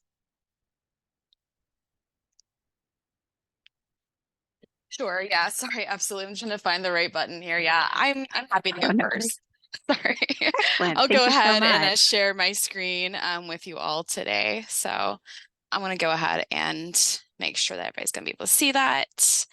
And I'm going to set my timer too to make sure that I have this for 15 minutes because I have a tendency to kind of talk longer. All right. So can everybody see my screen? Yes, we're also seeing the presenter view, so the next slide is Okay. also visible to us. That's fine. Is that okay with everybody? Because I don't have any notes on there. So I It's apologize. fine. It's fine with me. I just wanted to let you know in case. Okay, thank you so much. So I'll go ahead and get started. All right, my name is Amy Dye Reeves, and today we're going to be talking briefly about using AI resources for library instruction. I am the head of architecture, design, and construction at Auburn University. And so just a little bit of background on what we're doing today is I'm talking a little bit about what is AI, but just briefly, we're going to talk about the robot test, which is a lot of you are probably very interested in. A little bit of prompts, tools, ethics and research, as well as the future and wrapping up and any contact information if you have any. So just briefly talking about the introduction of AI, yes, there's a lot of different definitions out there, but really just focusing on these multiple definitions, but the theory and development of computer systems able to perform tasks that normally require human intelligence, visual perception, speech recognition, also looking at decision-making and translation between languages. And here's some other information here as well. Also, some of the trends that just kind of briefly that you might be seeing here in 2023 is that really that rapid thinking about AI tech and research, as well as generative AI, taking it up a notch, really the heightened AI industry regulation, but really that more emphasis on explainable AI and really the increased collaboration between humans and AI. So a lot of what I'm going to be talking about today is learning about what the robot test is and hoping that maybe you might be using this either with your patrons or using this with students, however you would like to, but it's really just taking about the R, and that starts with reliability. So how reliable is the information about AI technology? Really looking at that party responsible for AI. Is the author credible? Is it biased? Is that produced by the party responsible for AI? And how much information there is making that available to you, but is the information only partially available due to kind of these trade secrets? But how is biased is the information that they actually produce? Objective, right? So we think about the goals or objectives in the use of AI, but what is the goal of sharing information about that? Is that to inform, to convince, to find possibly financial support? And you often look at biased. What would create bias in an AI technology? Is there ethical issues associated with this? Is there bias or ethical issues acknowledged? But really thinking about the source of information by the party responsible for AI and by its users. And you also want to think about ownership. Who is the owner or developer of the AI technology, and who is responsible for it? Is that a private company? Is it the government? Is it a think tank or like a research group? But who has access to that and who can use it? And the last one is the T. So what is the subtype of AI? Is it the technology? Is it theoretical or is it applied? What kind of information system does it rely on, and does it rely on human intervention? Also, when you're thinking about prompts for instructional purposes, some of the ones that we're going to briefly talk about, we'll go over these text generations, these image generations, these translations, these questions, these text summarizing, how to review them, problem solving, of course, but really data analysis. And really some of these prompts are really important because a lot of times when we're working with our patrons, we think about, these single sentences, these one questions that we're going to be asking AI to provide us information and how we need that at our point of need, especially with our students are concerned. So crafting that is really going to be important because that really influences the quality and relevance of the generated outputs there. So when we're learning about this, we think about the context. We're really, there's a kind of a little short prompt on here for you to just kind of think about and read that as I talk about this. But really providing relevant context can really help AI and the task better. It helps you explain AI and the user and the task there, and really outlining those requirements and those anticipated results when that given role. So the AI model, it really acts as that knowledgeable assistant and also special character. So, they might be saying something that I am looking for like a student for a debate. The AI might say, certainly try this. And they'll always have the kind of that word certainly, or I can help, or something like that. And it gives kind of not as great context as we would like them to be. But again, it's sort of a learning process for all of us currently. When you're looking at instructions, when some of these things that we're putting together, and when you have these prompts for instructional purposes, that you're looking at instruction, you're looking at this desired behavior, for instance, asking that to model that step by step for rephrasing, searching, summarizing, synthesizing it. All of that is going to be really important when you're putting that instruction part together.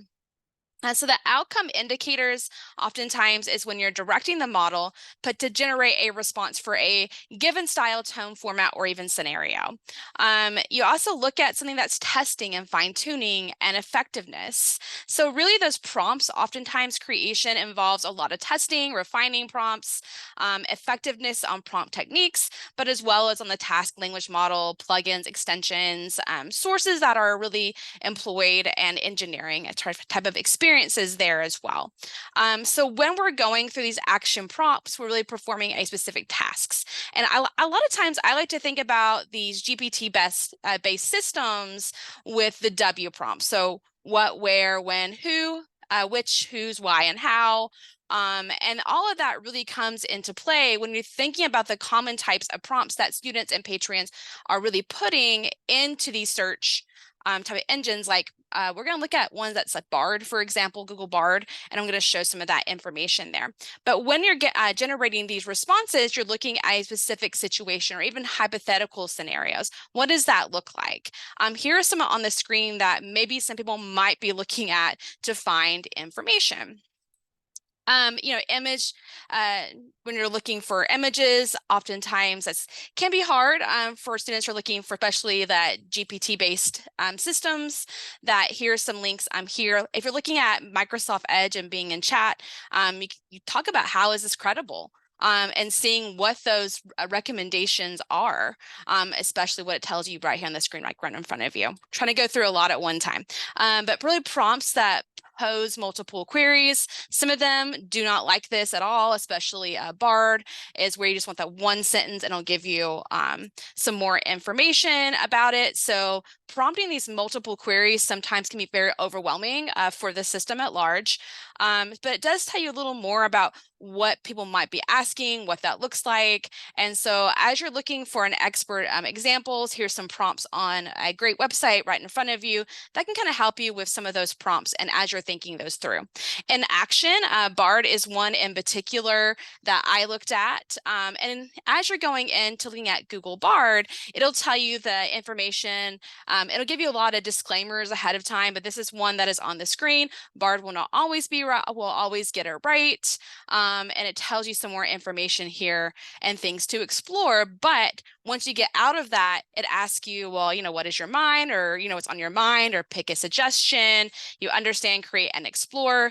Hypothetically, some of these students are going to be, typing in their prompts looking for answers, right? And so one of the questions that I asked it was, what databases should I use? So it gave me this set of what databases are.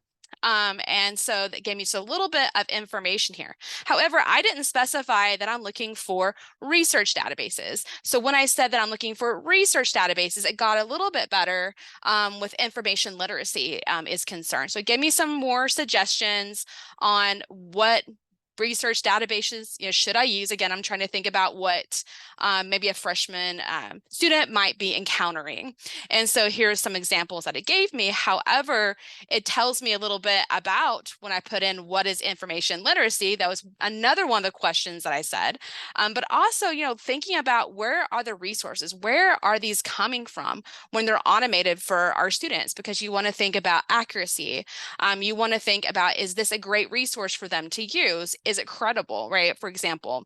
So once you go through all this information, you'll see some sources here at the bottom.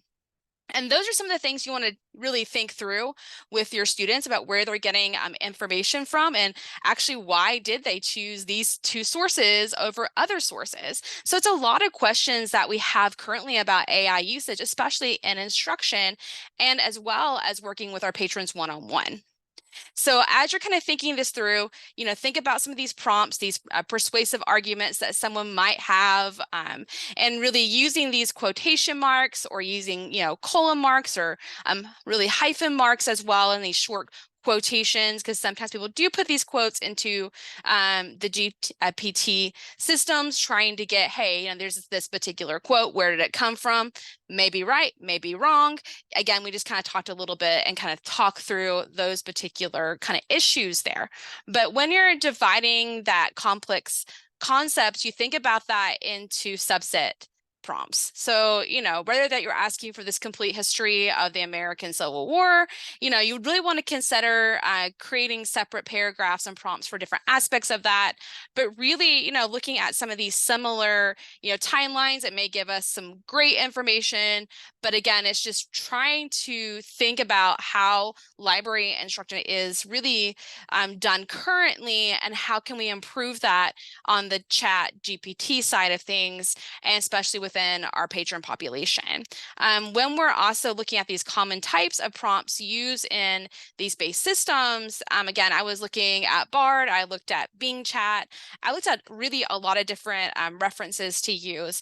But here's some examples here for you about what you can expect, and really what this might happen if you're using Bing Chat, for example. I also talk a lot about zero-shot prompting, and that's really refers to those generating prompts for language models that would need for specific training on pre-existing examples, or thinking about performing a task without using any examples. And it's really important that we start thinking about a comprehensive overview, because a lot of times that's where that is going to be with these type of resources. But here's some prompts for you to think about, because these are kind of high level thinking. And is that still going to be explainable to someone who is a freshman versus someone who is more higher up in their courses per se? But really taking those time to see these examples, see these prompts, why we should just kind of think about a little bit at a time, because again, I have all these different prompts to really think about what it looks like, how you should put that together. But again, there's a lot of ways to think about this. And I know we have about 2 minutes left. So resources on AI copywriting tools. Here are some if you're really wanting to learn more about that. Obviously, we talk a lot about Chat GPT and research, but Quailbot is great for paraphrasing that you're seeing for copywriting tools. Storylab is hooks and outlines. We are very familiar with using Grammarly, Hemingway, consistencies and clarification, Power Thesaurus, and Tweet Hunter does a lot with content creation.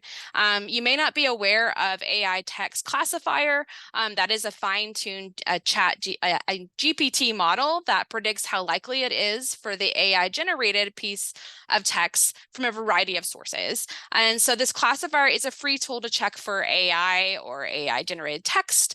Really, that sparks a lot of discussion with AI literacy, but it tells you some little information here about how many characters that they would have approximately, and really thinking more about that. A text and not in English sometimes this can be difficult, so just kind of be aware of that. If you're looking for something for classroom policies, for AI generative tools, Lance Eaton has created this wonderful resource. You can go ahead and look at that QR code, but really helps other instructors see the kind of range of policies available for other educators to help in the development of navigating some of these AI generative tools.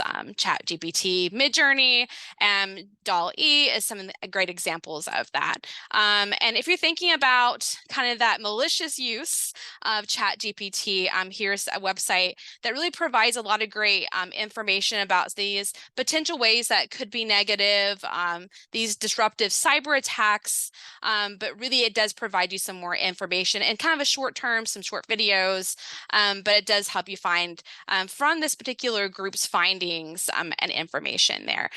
What the future is going to be like, I don't know. I feel like I take that by day, and we'll see what the future would be. And I want to thank you all so much for listening to me today. My QR code at the top is you can scan and contact me if you have any questions, especially ones that I didn't answer today. But I want to thank you all so much for having me today. And thank you all for being here. Thank you so much, Amy. That was wonderful. And ending with the slide of a robot dog. I feel like that's, just cherry on top. Thank you. If anyone has thoughts, questions for Amy, please feel free to put those in the chat or Q&A. And as I said, we'll have a discussion for all sessions at the end of our block. Up next, we have analyzing course descriptions for digital primary source collection development. Are you all ready to share your screens and get us started? Yes, we are. Can you hear me? Wonderful. Yes, perfect. Awesome. All right. Can everybody see? Yes, I can see your slides. Perfect. All right. Well, hi, my name is Challen Wright. I'm the metadata librarian at the University of Nevada, Reno, and I'll be co-presenting today with Rayla Tokars, the collection librarian at the University of Nevada, Reno. And today we'll be talking about analyzing course descriptions for digital primary source collection development. Yeah, so this project started out as kind of one of my goals that helped meet our strategic goals for our university. So we were hoping to try to join the Greater Western Library Alliance, GWILA, which we were successful in doing that.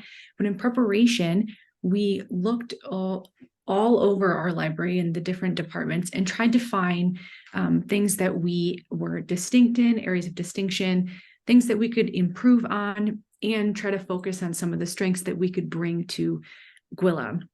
And one of the areas that we found for improvement was to take a look at our digital primary collections. Over the pandemic, I know that everyone was looking for online resources, and it made me think if we had all of the online resources that we needed in terms of primary sources for our students. And so I started to tackle this project on my own with our humanities librarian, but it became clear that the analysis was going to be different than maybe I was used to doing. And so we were very lucky that Challen had joined our team in this year, January, wow, almost a year here, Challen. And we thought that he'd be really helpful in creating a methodology and an analysis, using his metadata background in order to help start this review in the right direction. And so our plan was to see what we actually had out there and then work on what was actually being taught and then connect that to our resources later. Yeah, so our data set was pulled from the University of Nevada, Reno's University General Course Catalog. We did 3 primary searches in the course catalog that included the term history, philosophy, or primary source in their collection description or student learning outcomes, and then collected all of those courses. We removed any courses that were duplicates because we did do 3 separate searches. We had a we removed course equivalents or cross-listed courses, and we also removed independent studies and dissertation courses. And then finally, we took out some courses that didn't involve primary resources, but were identified in our searches. Courses that discussed patient history or medical history, for example, were removed as well. So we initially started out with about 940 courses in our data set, and we reduced the size of our set to about 540 courses for review. In order to analyze each course, we decided to create what we call paired terms, which represent specific topics described in the course title, description, or student learning outcomes. Paired terms were based off of the Library of Congress subject heading structure with a heading and a subheading, and included a more general primary term followed by a second qualifying term. Primary terms could be locations, time periods, languages, or nationalities.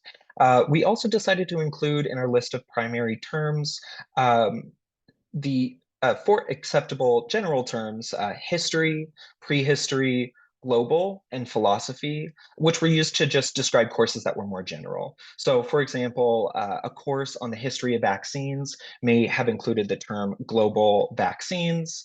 A course about dinosaurs could have included the primary term prehistory, just because those courses did not identify a specific location or time period. Secondary terms were qualifier terms that added more context to the primary term. So we realized pretty early on that just a list of primary terms wasn't specific enough for what we were trying to look for. So that's why we included that secondary term at the end. So for example, a history course that we reviewed called Nevada in the West, which taught about different topics throughout Nevada history, such as mining, transportation, conservation, and development of water resources, were given the following paired terms: Nevada -- mining, Nevada -- water resources, Nevada -- transportation, and Nevada -- conservation. So after this coding process, we used OpenRefine, which is an open source tool for working with and manipulating large data sets. We use this tool to standardize and normalize the data in order to analyze it. This process mainly involved merging like terms, correcting spelling errors, and standardizing names and capitalization conventions with the paired terms. This was important in ensuring that same topics were grouped together. So a good example of this was we discovered that during the coding process, one researcher spelled out 19th century, while the other used numbers to represent 19th century. We realized, they were represented as 2 separate values, so we were able to merge those like terms together. And then we also used OpenRefine to find trends in the over 2,700 unique paired terms that were created during the coding process. So OpenRefine has a really great tool that allows you to facet your data to find trends. You can take a column and OpenRefine will count all unique values and show you how often those values are represented in that column.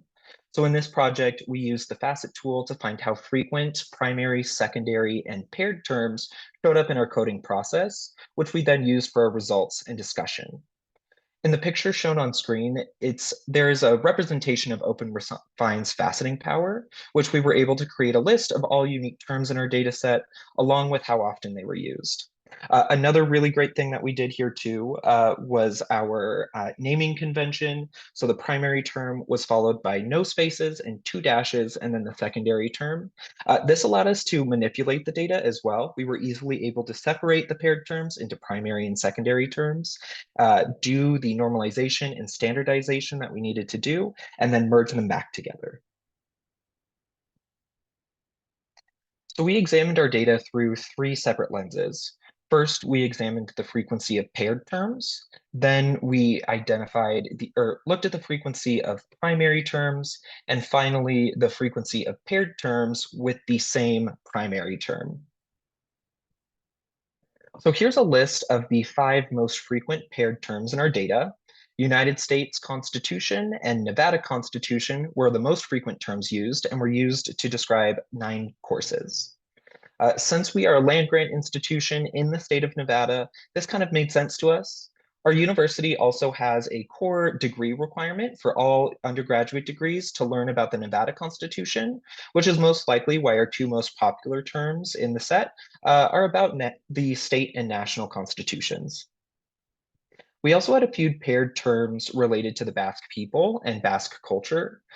We only have 1 here on the list of top 5 paired terms, but there were quite a few Basque topics here.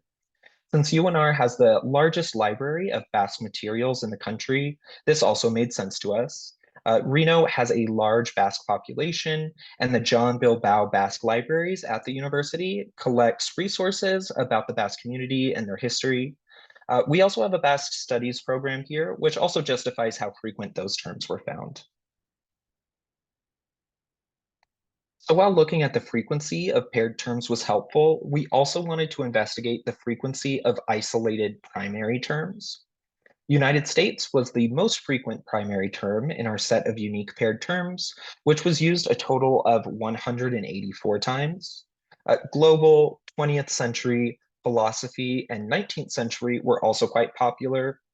The United States had 120 more unique terms than global, our second most frequent paired term. We're guessing that because we are an institution in the US, a lot of our learning is about topics within the United States, which is why we see such a prevalence towards this first United States primary term. So we also wanted to investigate primary terms on their own, so then we could then try to find more unique trends within each primary topic. After finding the most common primary terms, we created smaller data sets, which we could then examine all paired terms within the same primary term. So here's a list on our screen of the most frequent terms with the primary term United States. We discovered that many paired terms on this list were about politics and government, such as the Constitution, criminal justice system, and Civil War. There were also several popular terms that were about social justice and diversity as well, such as people with disabilities, which was the 4th most popular term on this list. And later terms also included other different minority communities as well. We did this analysis with other primary terms too, such as Basque and Africa.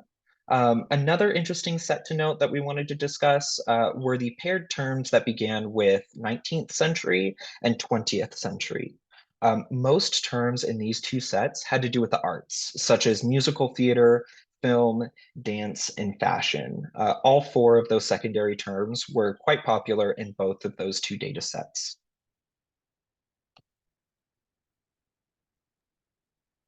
So it might be impossible to identify a gap. Our highest, paired term had 9 total. And I think it probably shows most people, as we know, that classes and topics are very nuanced. And so it's going to be impossible for us for just every single thing that would hit every course that we were able to actually find throughout our analysis. But we do have a set of topics as in Basque, the criminal justice, and also more maybe state materials that we know would be more useful for our collections. And so now my next steps is actually identifying if we have collections now focused on our government, Basque culture, which we would hope, right? As we know that we have a large library, but more so about primary sources and also 19th and 20th century primary sources in general, since those seem to be the actual years that we were looking for the most. I know that different types of vendors have different pamphlets and things like that, where collections are broken out into certain years or topics. So that will be helpful to identify future things to purchase. But I also want to know right now if we have stuff that we could offer our faculty and students. And then once I know what we actually have that would be helpful, I want to share that with the faculty and all of the liaisons that work with them. So ideally, since we have the courses, we'd be able to identify who teaches the courses for spring or this fall, and also try to see if we can maybe get some syllabi from those courses, do a more in-depth exploration of their primary source needs. Since we were looking at course descriptions, we really just wanted a general overview, but we know different assignments might actually describe how they're using a philosophy, history, a primary source in the actual course itself. So ideally, we will be able to continue with this project and be able to serve our students and faculty a little better.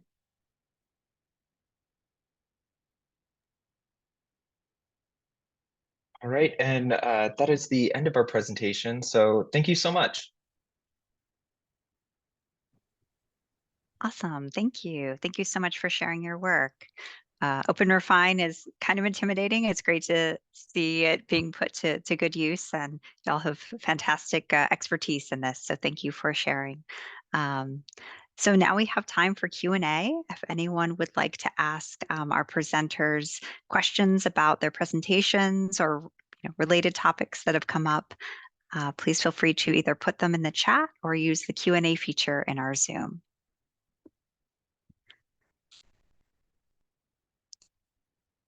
And while we wait for folks to compose their questions, if you'd had 30 more seconds in your sessions, respectively, what point would you have liked to share? I know when you make a presentation outline, there's always like that one point that you have to sacrifice for time. So I'm just curious, if you had like one more point's worth of time, what would you have liked to tell us? I mean, I think for me, it'd be like more the live demo to actually show more of the products that are out there. I think if I had more time to do that, that would be something that I would probably like to kind of further on about ChatGPT and the different tools out there, for sure. I would love to show more Open Refine. As you said, Courtney, it's a little scary at first. It's a little overwhelming. But once you kind of figure it out, it's super, super helpful. I use it every day. I'm constantly working with spreadsheets. So being able to show that more would be interesting. Also, one of our first primary term sets that was really popular, that was surprising to us, was we had a lot of topics about Africa. We still don't really know why those were so popular, but it was a really, really interesting data point that we weren't expecting. Great. I love surprise data. Wonderful. Yeah, we should definitely try to have a follow-up session at some point with demo-oriented session prompts. That would be great. I'd love to see some of these tools in action. Thanks to all of you. We do have some questions in the chat, so I'll read those. Thanks to everyone for attending and offering questions and comments to our presenters. Elizabeth McDonald asks, Amy, how have students responded to your ChatGPT lessons? So I am relatively new in my position currently that I have at Auburn.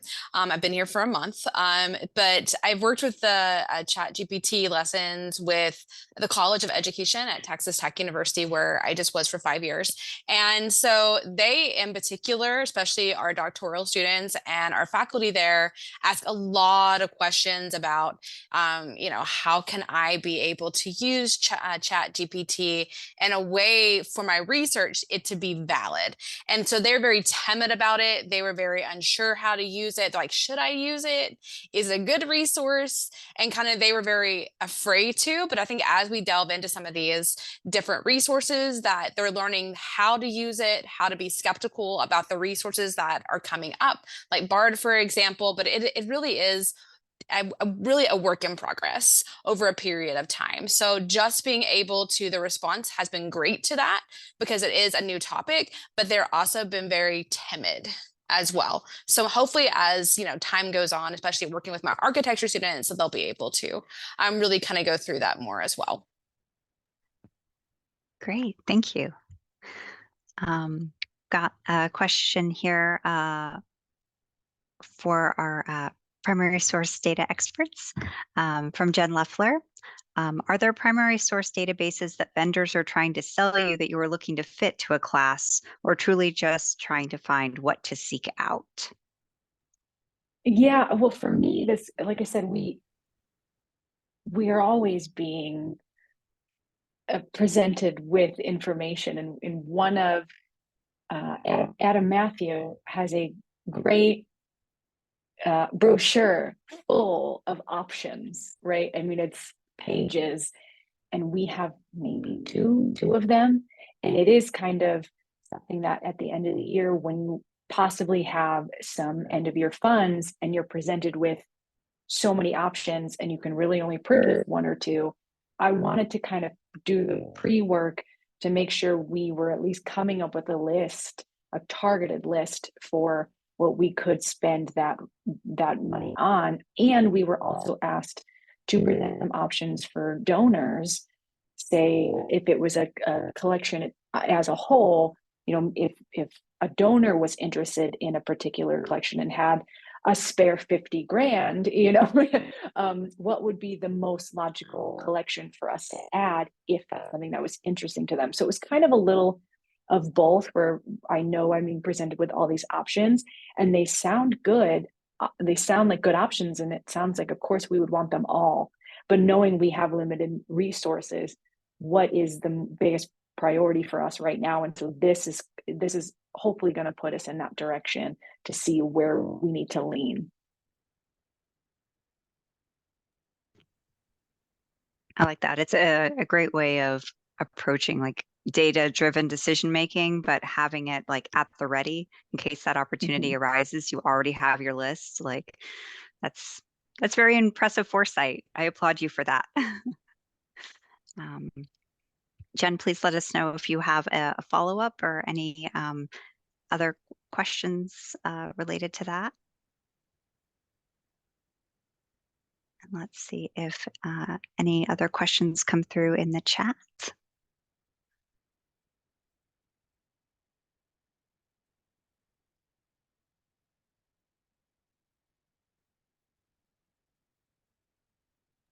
Well, and I just wanted to say, if I had, an extra bit, just kind of a plug for if you're doing a research project and then you realize someone else might might have something that could be helpful. Like if you get a new person, ask them what they're interested in and what they're good at, because I don't think Charlie necessarily saw himself in this project, but it ended up being something that was totally in his wheelhouse. So I think getting to know your new colleagues and what they're good at and seeing how you can use that to maybe push forward some of your own projects. That's a great idea. Yeah, having an open mind for skill mapping. That's great. So kind of a related question to that. Thank you, Elizabeth McDonald. How did you get started with Open Refine? What kind of led you to this path? So I had a couple of grad courses that focused on Open Refine. I graduated in 2020 or 2021. I don't know, COVID, all the years get mixed up. So I tried using it there, and then I ended up getting a metadata position job at a different university. And we were presented with this huge data set on fungal genetics. And I know nothing about fungal genetics. And I said, I remember this random software that I used.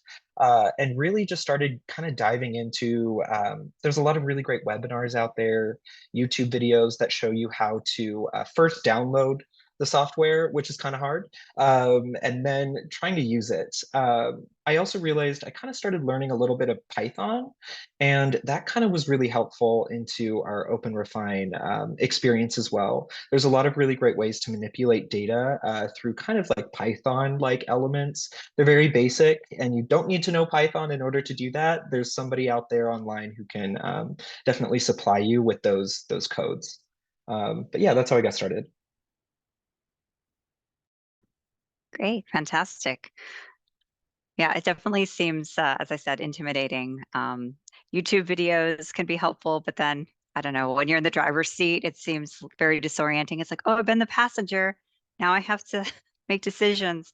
But I'm glad to hear that it has worked out so well for you and tied to the Python skills too. Like that's very useful in a lot of contexts. So And OpenRefine is very great and very gracious with their undo button. So if you make a big mistake, it's fine. oh, if only Control Z worked in real life. Yes. Um, okay, that's great. I'm glad there's an undo button. Um, wonderful. Well, we have another moment or so remaining, so I'll keep an eye on the chat for any last minute questions. Um, yes, Susan Davis shares a thumbs up for undo. It is a saving feature for a lot of us. That and the opportunity to do limited testing, like, oh, okay, I'm going to do this in a sandbox. I'm going to rein in the scope of my destruction or potential destruction. Um, Awesome. Well, thank you all so much.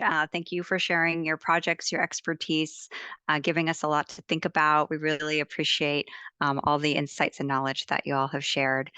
So yes, thank you so much for being a part of NASIG Autumn. We will have a 10-minute break, and our final session of the day will pick up at 4:30 p.m. Eastern. So thank you. Please stretch and enjoy a little time away from your laptop screens, and we'll see you shortly.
Okay. I think the only thing I noticed, Emily, is that I gave you the link, so now you're showing up as my name too. You have an 'Cause I was option like, I to, logged in twice, but then you can update your name in Zoom. Yeah.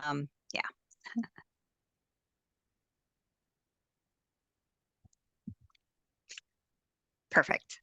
Thank you for that. We'll be starting in just a few moments. Wanted to give you all time if you wanted to share your slides.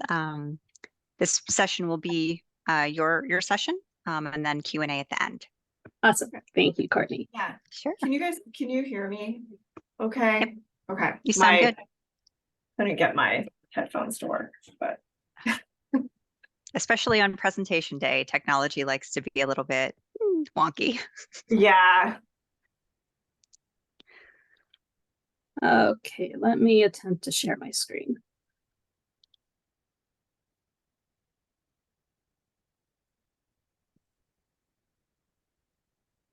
Okay, does that look good?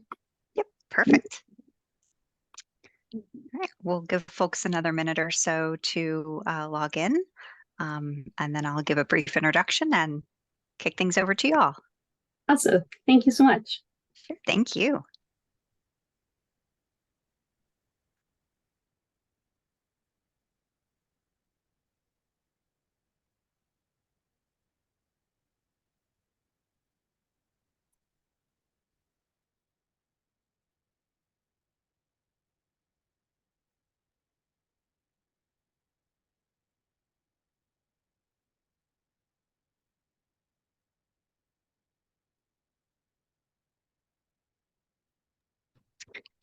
All right. Hello, everybody. Welcome back to NASIG Autumn as we continue with our final session of day one.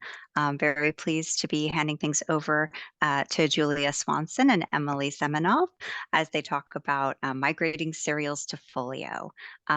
Please feel free to put any questions for our presenters either in the chat or the Q&A feature of Zoom.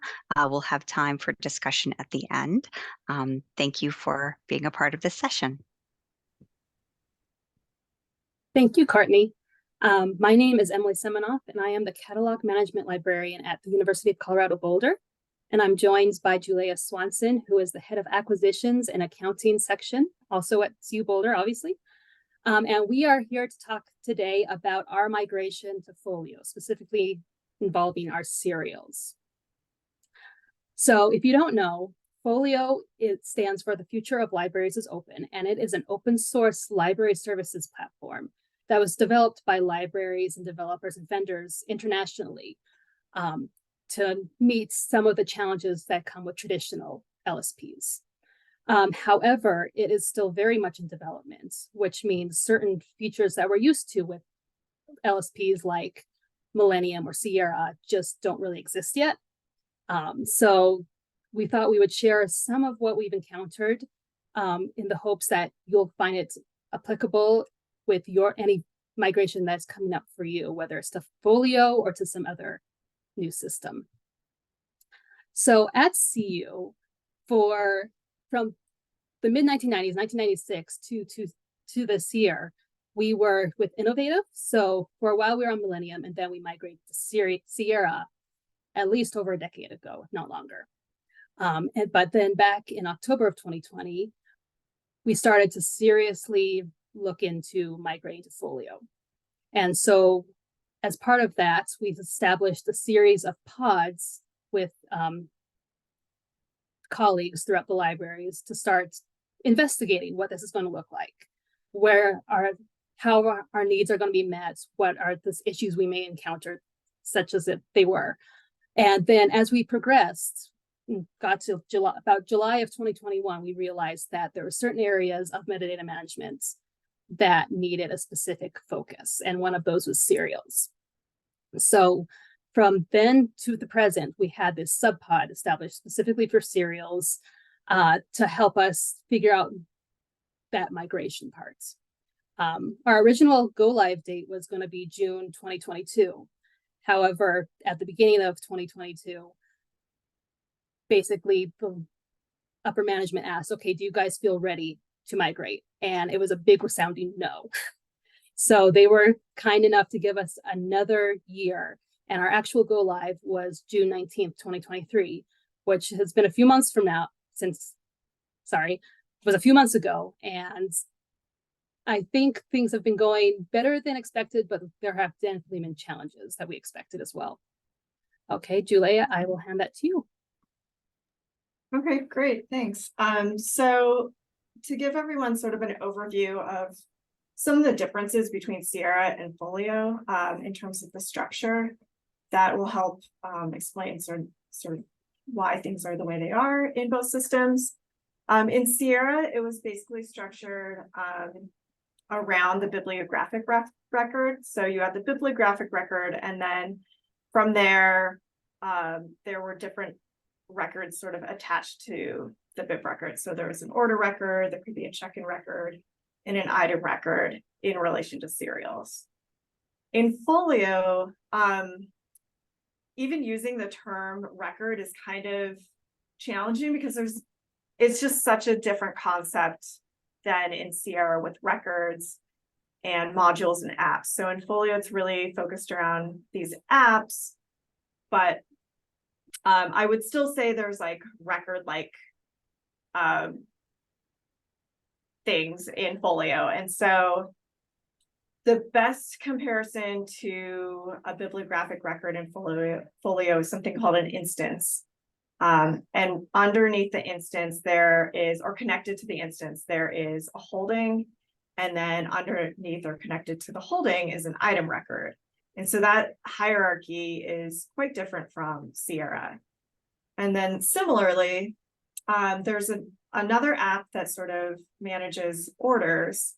And within an order, within the ordering functions, there is a purchase order line, and that connects, can be connected directly to the instance.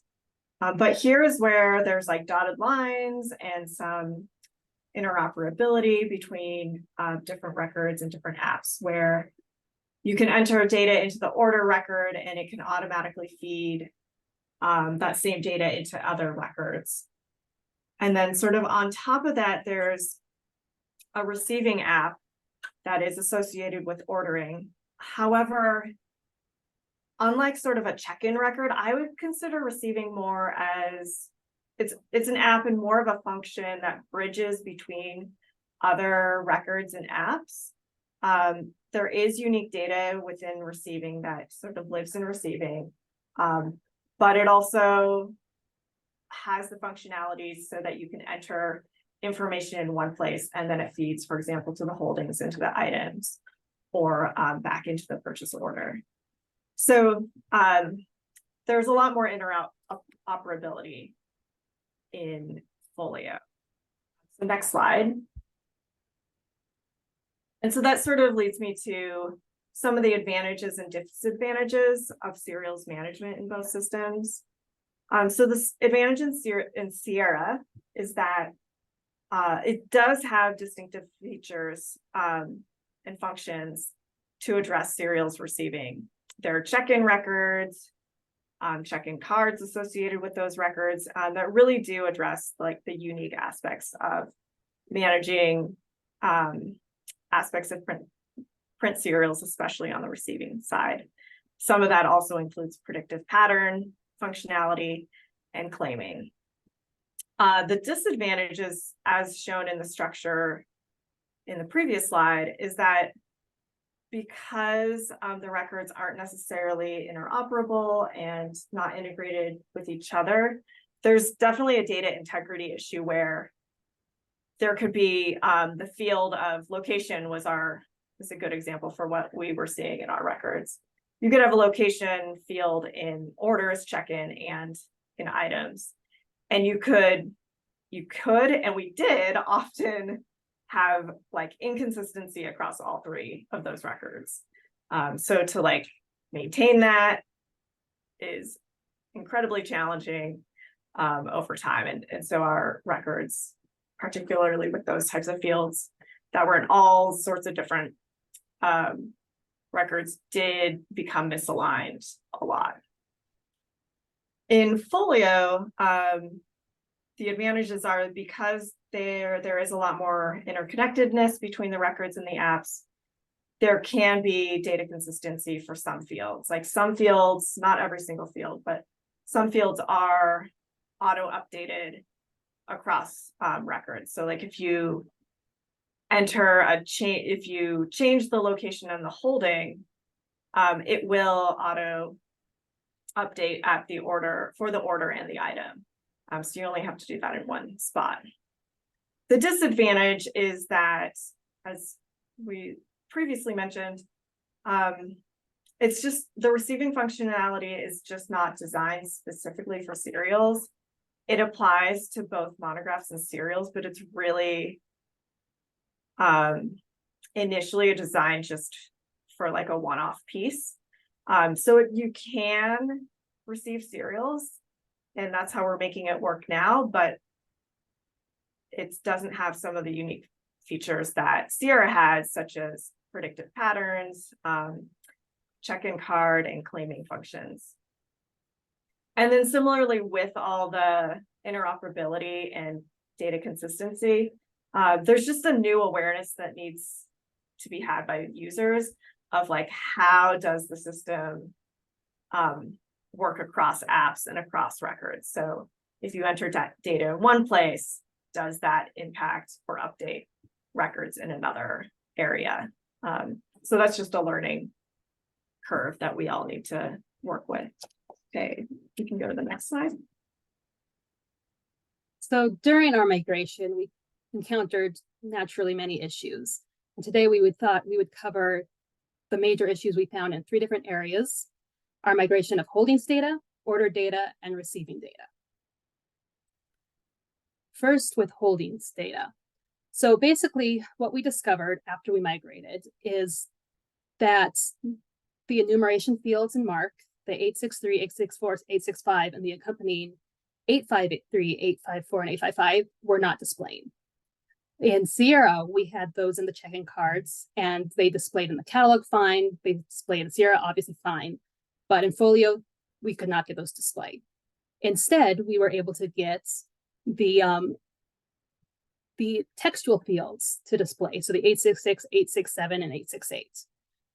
Fortunately, we worked with index data for migration, and they were able to derive those textual fields from our enumeration fields for everything that was migrated. However, that did not apply to newly cataloged serials within Folio. And that meant that our catalogers had to duplicate the work they were doing in the holding statements. So they would create an 863 and also an 866, which is just not ideal. So we decided, and we are still discussing this, but we have tentatively decided to move to Folio Holdings, which allows us to just, as you can see in this example, we can just type it in without worrying about any sort of mark fields. There are no display issues that we found so far, and we're hoping that continues. However, if there is an underlying mark record with our holdings records, then you cannot edit the Folio fields. You have to go into the underlying mark records to edit this. So this will require our catalogers to handle both mark and non-mark holdings, and having an understanding and knowing the processes for each of those. But like I said, this requires no duplicate work, which was our ultimate goal. And we're hoping as Folio is upgraded, this will get easier and easier. The other major holdings data issue we have had is with locations. Like Julia mentioned earlier, in Sierra, we could have locations in several different places. And part of this was an accident. Other parts were specific for our catalog and how things were viewed. So in Sierra, we would have the bibliographic record and the check-in record would have a 3-letter code for the general location. So like our main campus library is called Norland. And so it would have the 3-letter code for Norland. Then the item records would have a 5-letter location code that would have the specific stack location. And with our previous discovery, this worked beautifully to help our users locate what they needed. However, when we migrated, sorry, let me advance this. Okay, so however, when we migrated, what happens with the locations from our check-in records and item records is that the check-in record location, the 3-letter generic location, was the one that migrated, and we lost the 5-letter more specific locations with our item records, which meant that a lot of our serials ended up showing as this is located in Norland, and it would not show us where in Norland they were located. Fortunately, this was only an issue with serials due to the check-in records, but that still covers thousands upon thousands of records where our users aren't quite sure where to go to in the libraries to find them. This is something we are still resolving. We think we have a solution, but it's going to take, I think, several more months before this is cleaned up. And now Julia will cover orders. Yeah, so for order data migration, I mean, the positive part is that our order data mapped mostly well into our folio fields. We did have a few areas that had a little bit of challenging just decision making or options of what we should do. And I'll cover all of those in the next 3 slides. So we can go to the next slide.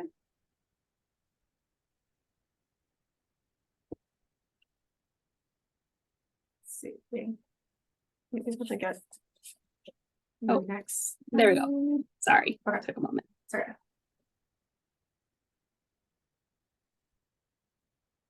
So the first one is basically what orders do we migrate? So how much historical orders should we bring in? The decision was to not bring in any of our historical order records. So we only migrated open, active, or pending orders. So anything that we basically were bridging between the systems. So it was still active in Sierra, and then we still needed it to be active in Folio. The pitfalls of this is that we learned we had some gaps in what was coded as active, particularly for standing orders. We had a number of standing orders that were coded as closed or paid for various, processing reasons that, just the way that we did things over time. And so they were still technically active subscriptions or orders, but the order didn't make it. So we had to recreate those in Folio. But also the solution for all the historical information is that we migrated that to sort of an archive for a library data platform. So it's all there, but it is only queryable if you know SQL. And so the ability of some sort of general users to query our historical information is challenging and requires probably consultation from those within the libraries that do have the knowledge to query in this language. So next slide. So the next decision that we tried to figure out is whether or not to migrate the order notes. This was pretty, we discussed this for a while.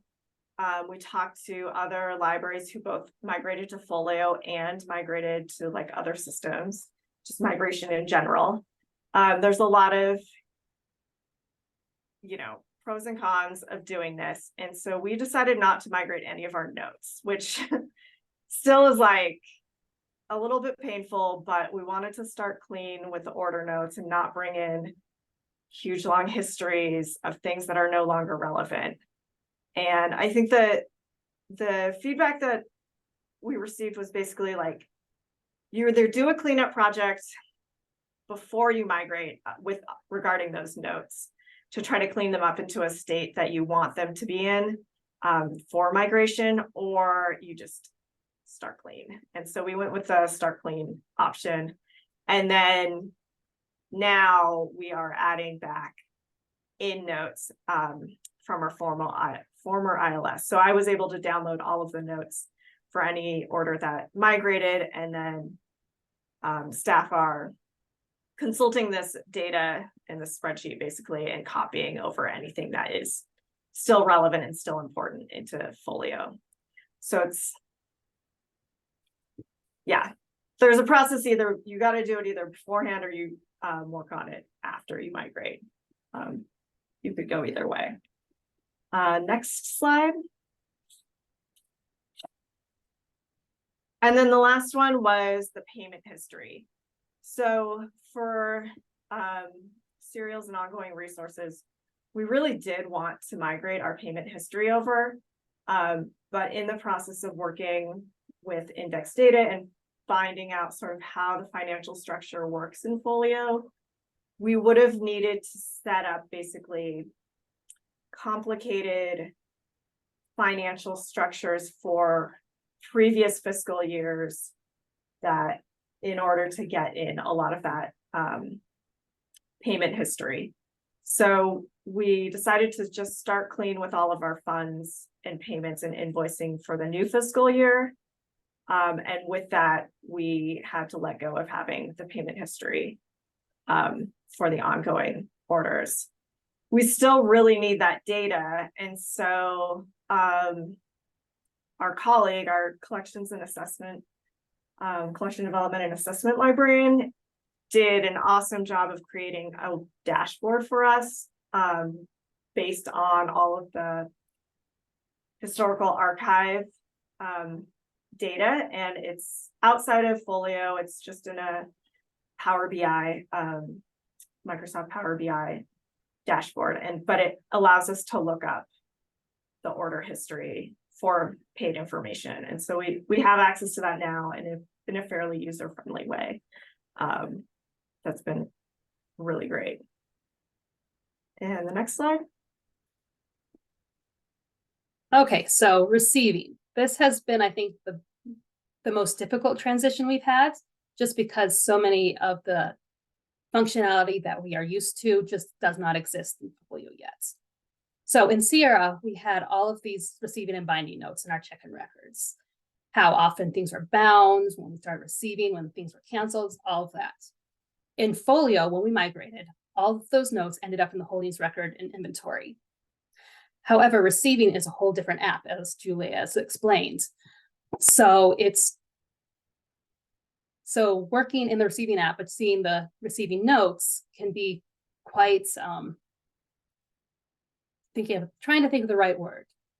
It can be difficult to be going back and forth sometimes when you're receiving. So what we are doing is we are moving those receiving notes into the receiving app manually. This has been the only way we can figure out how to get them into the receiving app. So we do still have access to the notes, which is wonderful, but it just is going to take time to get all of those moved to where they are more conveniently located. Another issue with receiving data was all of our received and expected issues data. In Sierra, the check-in cards made this very, very easy to see what had been received, what was expected, what had been claimed, etc. This currently doesn't exist in Folio, and there was no way to migrate this anywhere into Folio. There's just no place to take it. So all of this legacy data has essentially been lost. We were able to export the check-in card data from Sierra, but as you can see in the example, it's very convoluted, and just there's really no easy way to translate this for day-to-day operations. There's hope that it'll be useful for binding in the future, but that hasn't been tested yet. We are manually rebuilding expected issues in the receiving app. There is a way to do that. But once again, it's just going to take time because there's really no easy way to use the information we got out of Sierra to rebuild those quickly. The claiming functionality is also being managed outside of Folio at the moment. It is coming with a future release, but at the moment, there's also no real easy way to do it within Folio itself.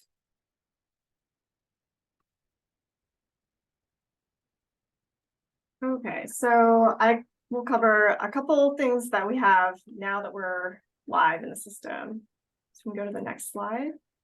So how's it going? I think the overall sense was that there was a lot of trepidation going in, like people were very nervous.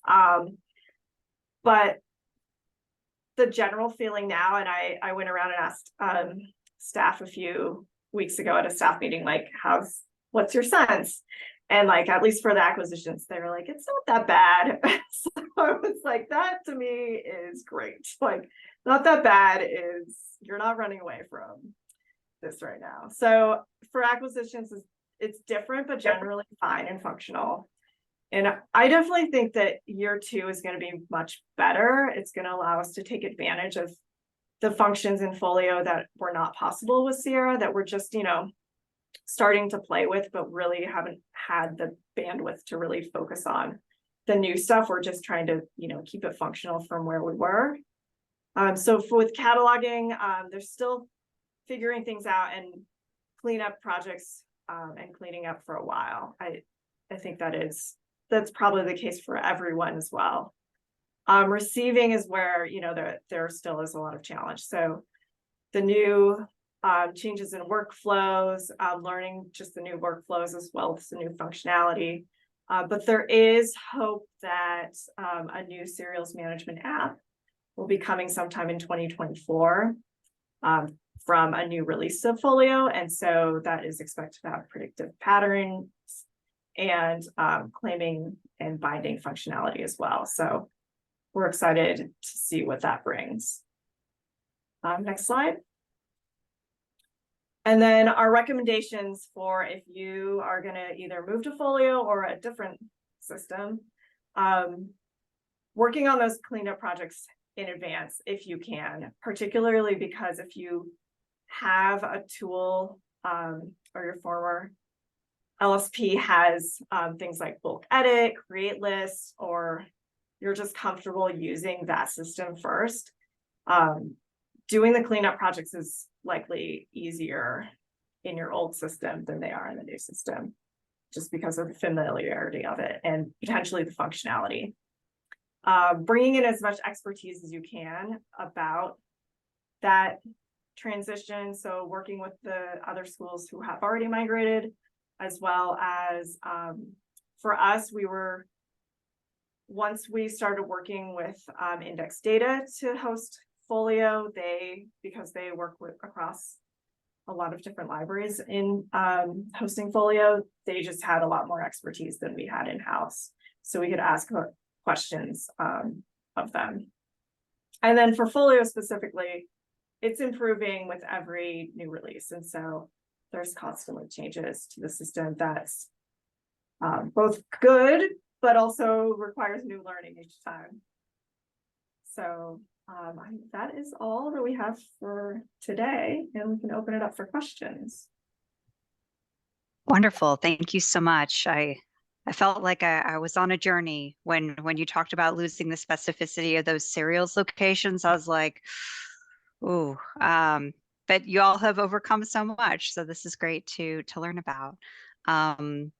So for attendees who are joining our session live, please feel free to put your questions either in the chat or the Q&A for our wonderful presenters.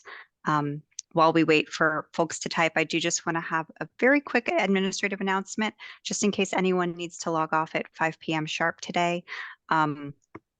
All attendees will be receiving an email with Tuesday's Zoom access links.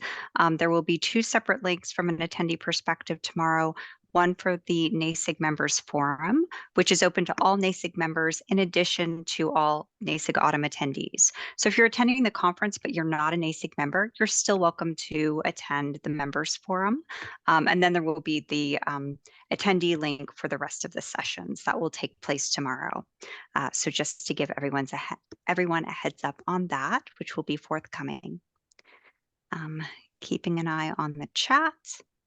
Maybe folks are still contemplating.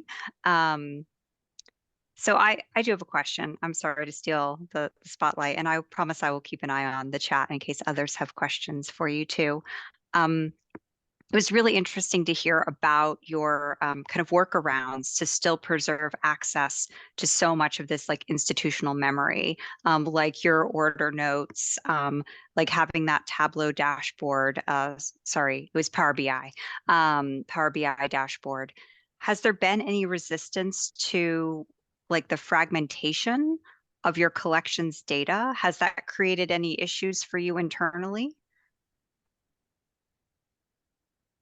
I don't think there's any resistance. I think we're just so grateful that we have it, because I think our alternative was losing it. I mean, as Emily spoke about, like there is some of this legacy that is lost where things don't export well out of Sierra, like the data connections between like orders, check-ins, and items and bib records aren't as clear as when you look at it through the user interface. So that's just naturally lost when you lose the user interface.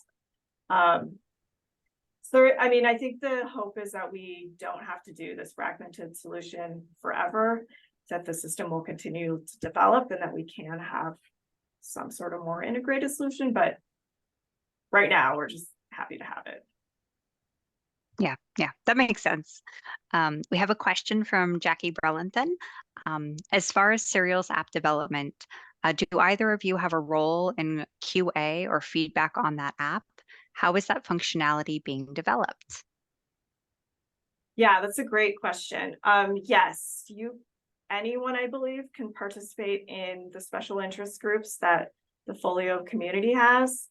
And a lot of these types of development questions get showcased and highlighted in the special interest groups. So I think I've seen a few. I'm not a regular attendee, but I try to go to the acquisition special interest group from Folio, and they will have like a demo or screenshots of some of these new functions. And I think Serials, I think claiming was recently discussed. And then, yeah, you can provide feedback there. So that's a great thing. We can update our slides maybe and have a list of resources for like more information about Folio. So I think another place, sorry, Julia, Yeah. another place where you can really get involved with upcoming features in Folio is they do a quarterly, it's called Bug Fest, where you can sign up for it, and then they will have all the upcoming features for the next release, which you can go in and actually test. And you can sign up for different apps you want to test and different functions within those.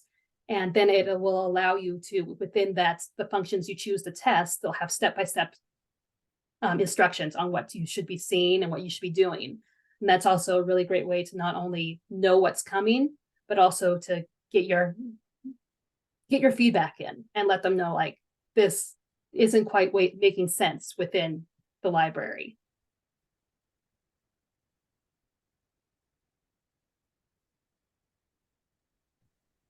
That's great. Well, thank you so much for this really helpful and interesting and illuminating look at your migration of Serials into Folio from your previous ILS.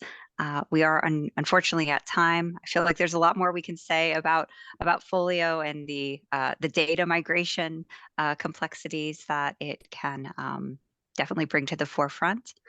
But I just wanted to say thank you so much for sharing your expertise and your experience with us. It's been a really enlightening and powerful session. So thank you. Thank you. And our contact information is there. So if you would like to reach out with further questions, please don't hesitate.